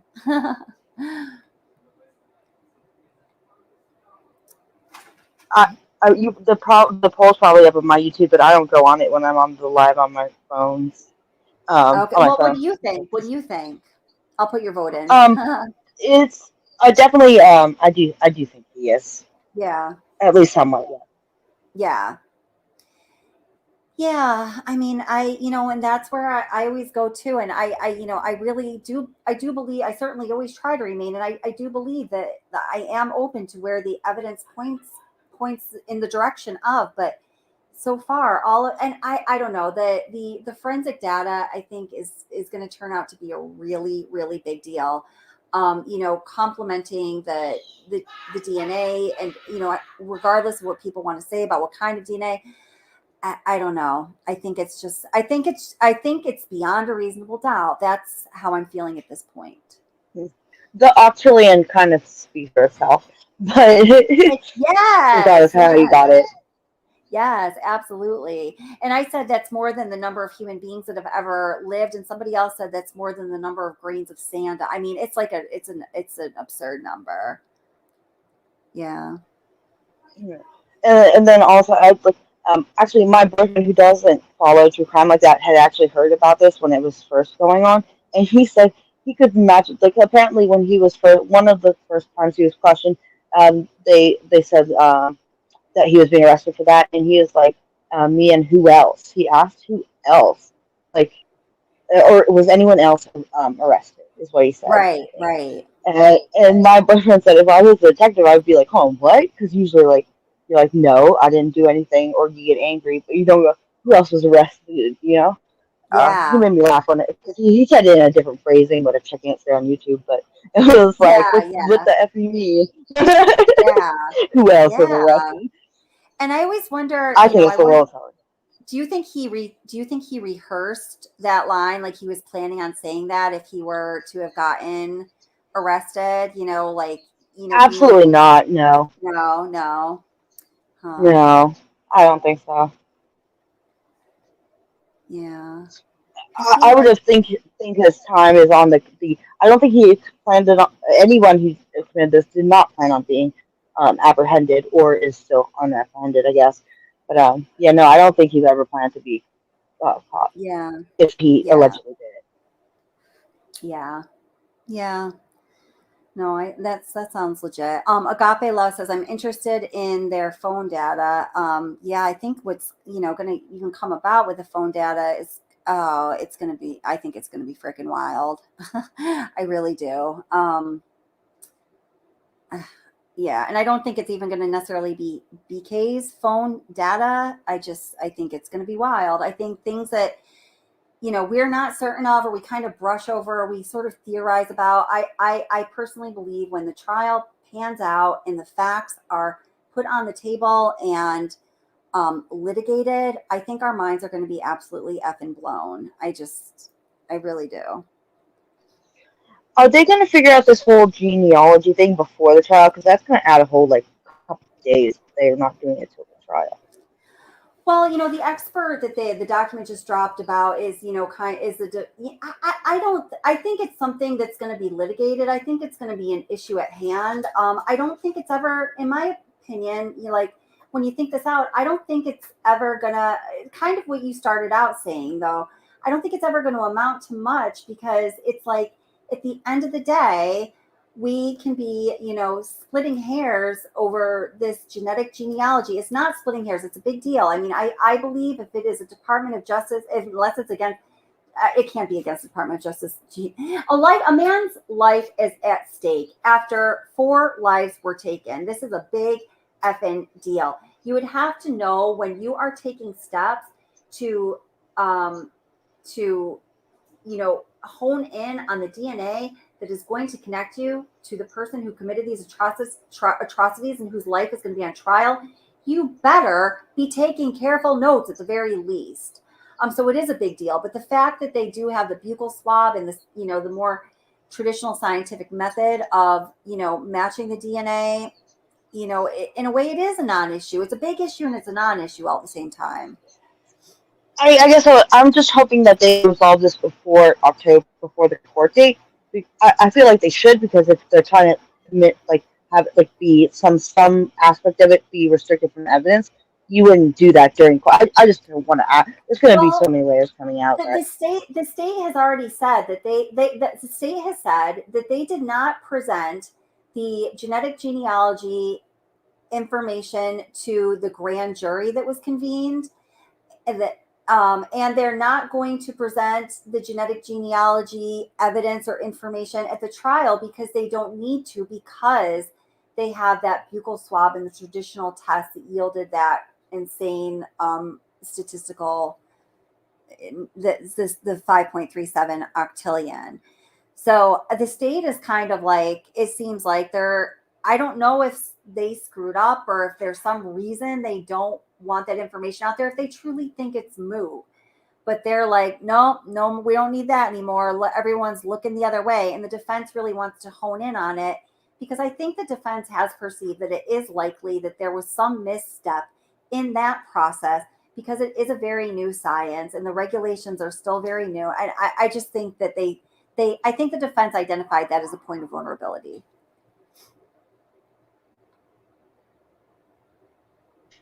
I guess we'll find out. We're not. It would be nice to have a lawyer here. I know, it really would be. I know, it would be. I'm not a lawyer, yeah. Because that was a very. I shouldn't have asked you that.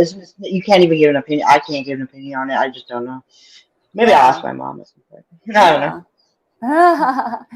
Yeah, my friend who I, call the Watts the Obsession legal consult, and my dad, who's an attorney, I run things by him all the time, and they both say, I'm always like, I just, like, everyone I ask, like, doesn't want to come on the channel, and they're like, since this was originally said to me, though, some things have changed, because we have, like, the lawyer, and the Harvard law lady. There's a few people, like Emily D. Baker, she's very popular, but she's not practicing law anymore. Like, they always said to me, like, Kelly, how many, like, practicing attorneys do you know who come and commentate on YouTube? Because you just don't do it, because there's a lot of trouble you can get yourself into. And at the very least, in their opinion, professionally, it reflects poorly. So it's true. It's not. I could see that. I could see that definitely. Yeah. And because you never know when you're gonna go on. Yeah, and then when I was like, kind of looking around, like, damn, you're right. There's very, very few, attorneys who talk about the law on YouTube who are still practicing attorneys, like very few. And they're very careful in what they say, the ones that do. Yeah, that's very true. And they're very limited. Like they might do like a small segment, but they won't stay on long for. Yeah. Yeah. I mean, especially if they have, yeah, because my mom doesn't even practice like law anymore, and she didn't even do criminal. She did litigation, so. Okay. But she still Oh, taught. I could always ask her off scenes, but she's like, she would never tell it. Like I would never quote. It would be like, oh, but this is what my mom said or whatever. right. I just Yeah. wouldn't do that though.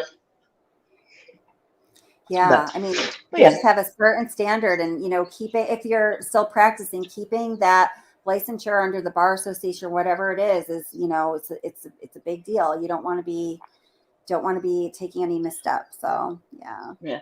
Honestly, even anyone who even if they went to law school for like 3 years but dropped out, they're still kind of. It helps to be in the system and just kind of make it all this information that we all read. Just simplify Yeah, it, like it layman's does. terms, please, please, please.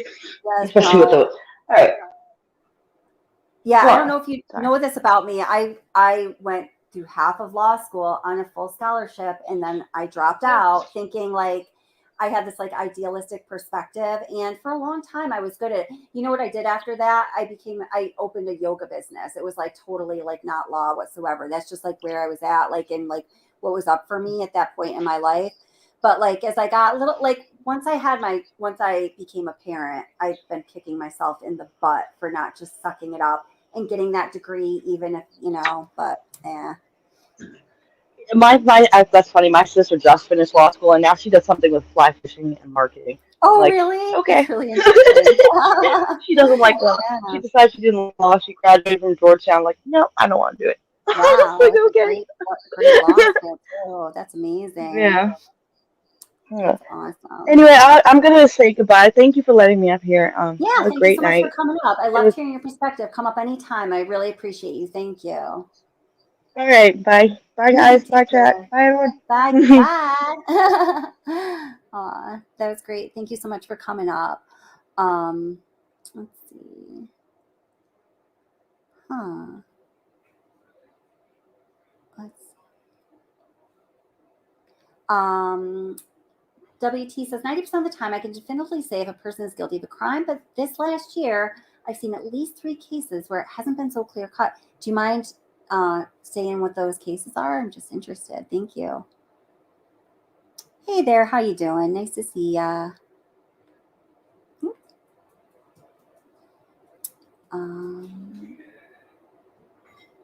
Turquoise says, I have a certification for a paralegal, 2-year degree for legal secretary and LPN, nothing, and now nothing. Oh, gosh.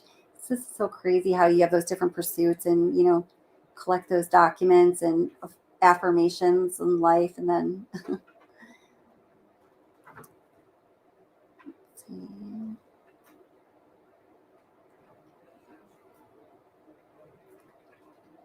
Huh. Interesting.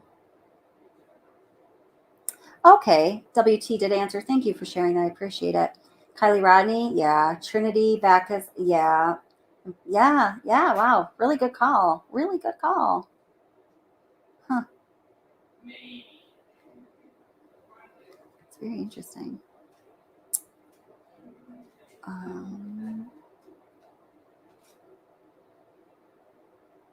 Hmm.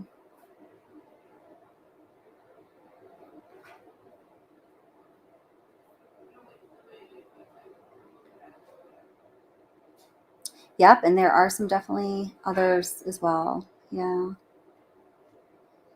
Oh, what's his name?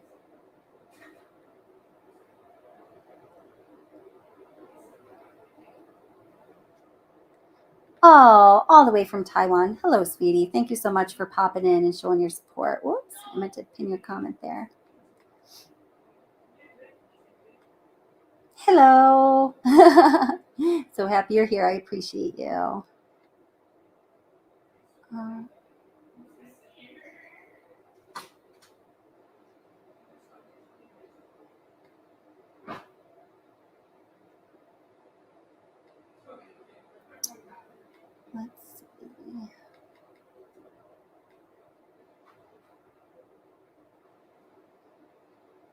Huh. Okay, interesting. All right.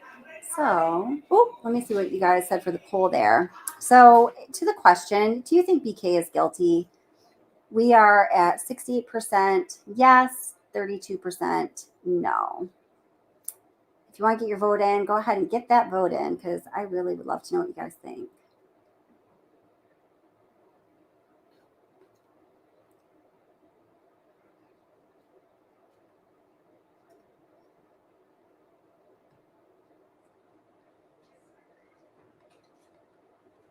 All right, I'm going to be closing out soon, but I just want to, before I do that, I just want to listen to, there was that one question that A.C. Moore, who is the foremost expert on genetic genealogy, that she answered, God, what's this guy? I could think of this guy's name earlier. He's from Philadelphia. Something. I can't think of it right now. I get tired, friends. Because I just think it was such an interesting answer. And I told you I was going to listen to it again and again. So we're going to do that one more time.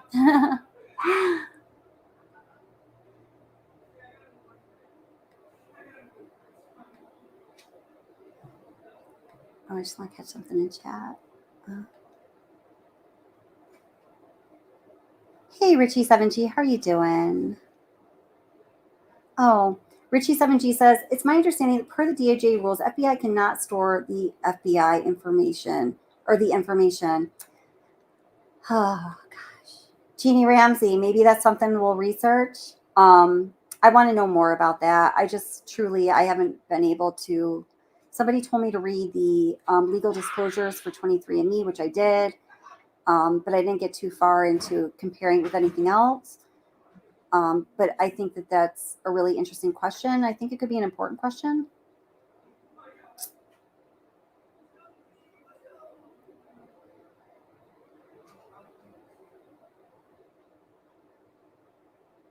Huh, interesting.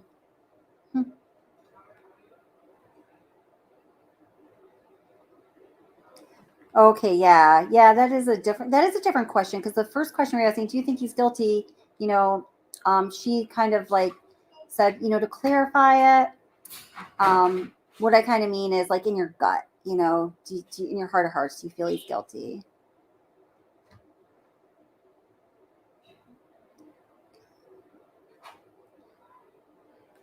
Dave Bass says, what was that? I must say, Kelly, that is quite an intelligently run program. Oh my gosh, I couldn't even read the word intelligently. Woo! When I get tired. You guys don't know who that is. All right, let's listen. Equipment. It also means you have to be more cautious about using DNA as your only evidence. So it's a really positive thing that they clearly have other evidence. This is just one piece of it. We have seen DNA would like to have.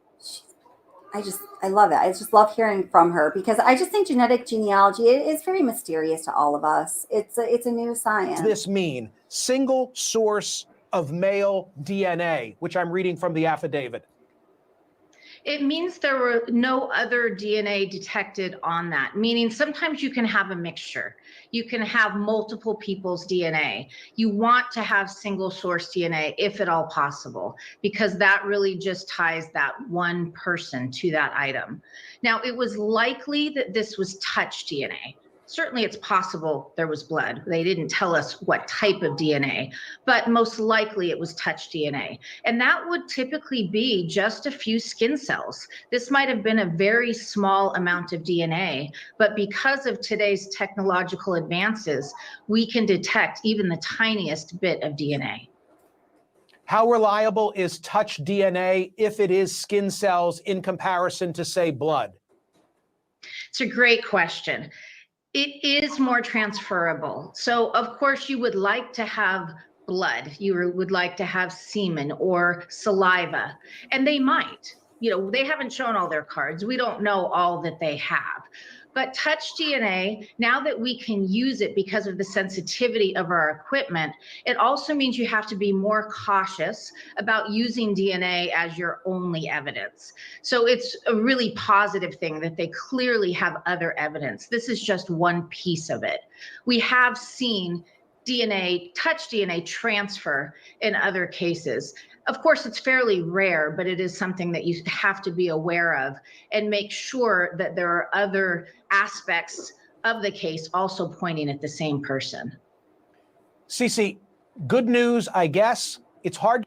Before he goes on to that, thank you so much, Jackie K, for the super sticker. I really very much appreciate it. And thank you so much for supporting the channel. It really means a lot. Thank you so very much. I'm glad that you're here.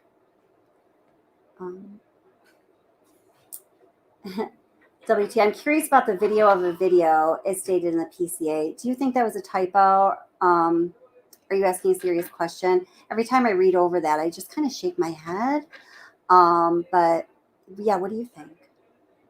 To commit murder without leaving something behind. That's right. Yeah, I've been saying this for weeks. That type of violent, intimate crime, it is virtually impossible not to leave something behind, even if you are a criminology PhD student. So I am not at all surprised they were able to find something. Even if he tried hard not to leave something, you still would. And that is great news, because what it means is that anyone who perpetrates this type of crime in the future should be aware that they will be identified. They will be caught. There really is no reason that we should see serial killers, serial rapists moving forward. This guy, you know, potentially could have become a Ted Bundy or even a Zodiac, not identified 50 years later. But because of the DNA technology, the advances that we're seeing, both in investigative genetic genealogy and the ability to use tiny amounts of DNA, we can identify someone, whether they are in the law enforcement database or not. Cece, the cases that you have cracked, for which you have become famous, are the cases that necessitate you putting together, in connection with a private lab, a very complicated family history, family tree, and tracing back cousins and generations. That doesn't seem to be what took place here.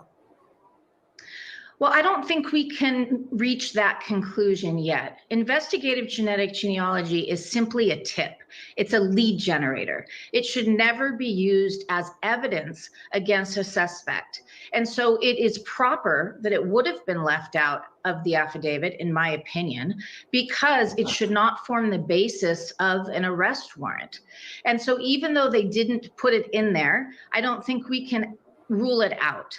We don't know whether it was what initially identified him as a person of interest, and then they looked more closely at that tip about the car, or it could have gone the other way, where they identified him through that tip about the car, and at the same time they were working on the genetic genealogy and may have built his family tree to see if it was consistent with what they were seeing. I have done that in some cases. If there are persons of interest, you can very quickly rule them out or potentially not be able to exclude them, which is what would have happened in this case. Maybe they could have connected him to one or more of those matches, maybe a second, third, fourth cousin, and said, look, you know, this is somebody who is a strong person of interest.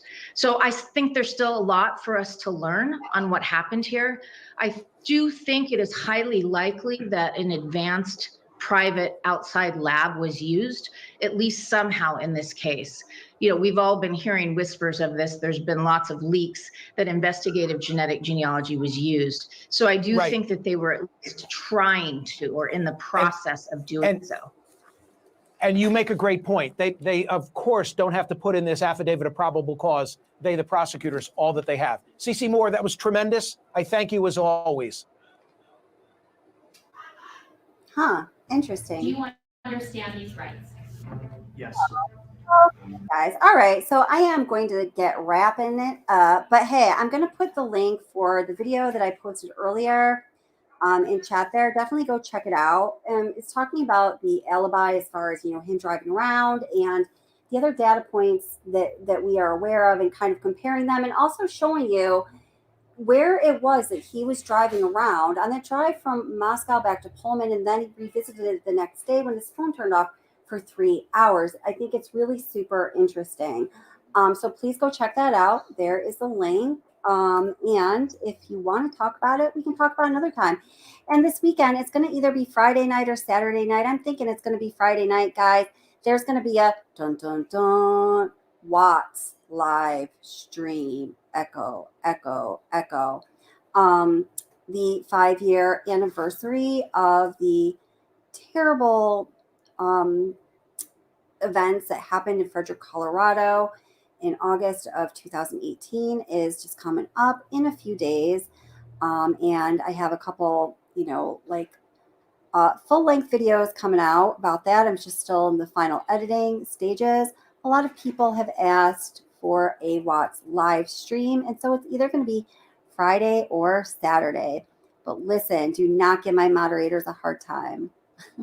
Oh, that can get really heated.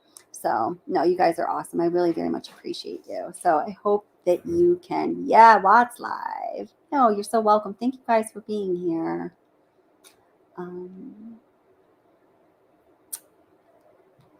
Interesting question, Lara. I'm too tired to think about that now, but I'm going to look into it later. Watts live stream. Oh, well, I'm just glad that you made it here. Oh, thank you for coming. 5 years, right? Yeah. So. No, K-Braze, you're going to be there. Oh. All right, guys. Well, thank you so much. Everybody, thank you for all that you contribute to the chat, to the discussion, to, considering these matters of justice and humanity. I just really appreciate all of you so very much. And check out that video I just posted in chat.